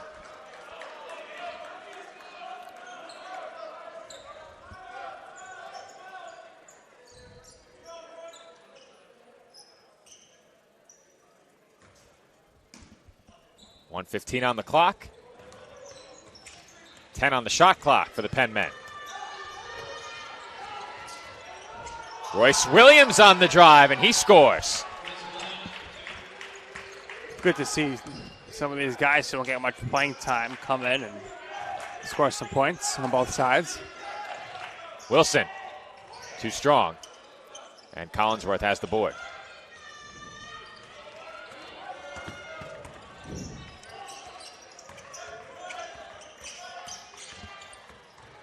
Kamba has the headband back. And Kyle Rocker Fielding has a three-pointer. Kyle Rocker Fielding got the bench rocking after that shot. We saw a rim rocker earlier in the game. As Goldstein banks in the pull-up. Good time now to thank our sponsor, TLC Physical Therapy, as well as McDonald's and Chi Aesthetics Med Spa and Wellness Center. And more sponsors to name later on for the women's tournament. But this is going to conclude the Tournament of Heroes once again. Well, Nick, it's been a pleasure. As always, a blast calling the games with you. Tyler Clark, our engineer, Pat Gilorenzo, our camera operator, and this has been Joe Foreman. Be sure to tune in to our women's basketball stream coming up next. The Dolphins open their season against the University of Bridgeport. That matchup coming up at approximately 5:10 p.m. right back here on the ECC Network. Tune in for that broadcast, and I'll be back with you tomorrow, myself, for the last 2 women's games in the 2023 Conference Challenge. Enjoy the rest of your night, everybody.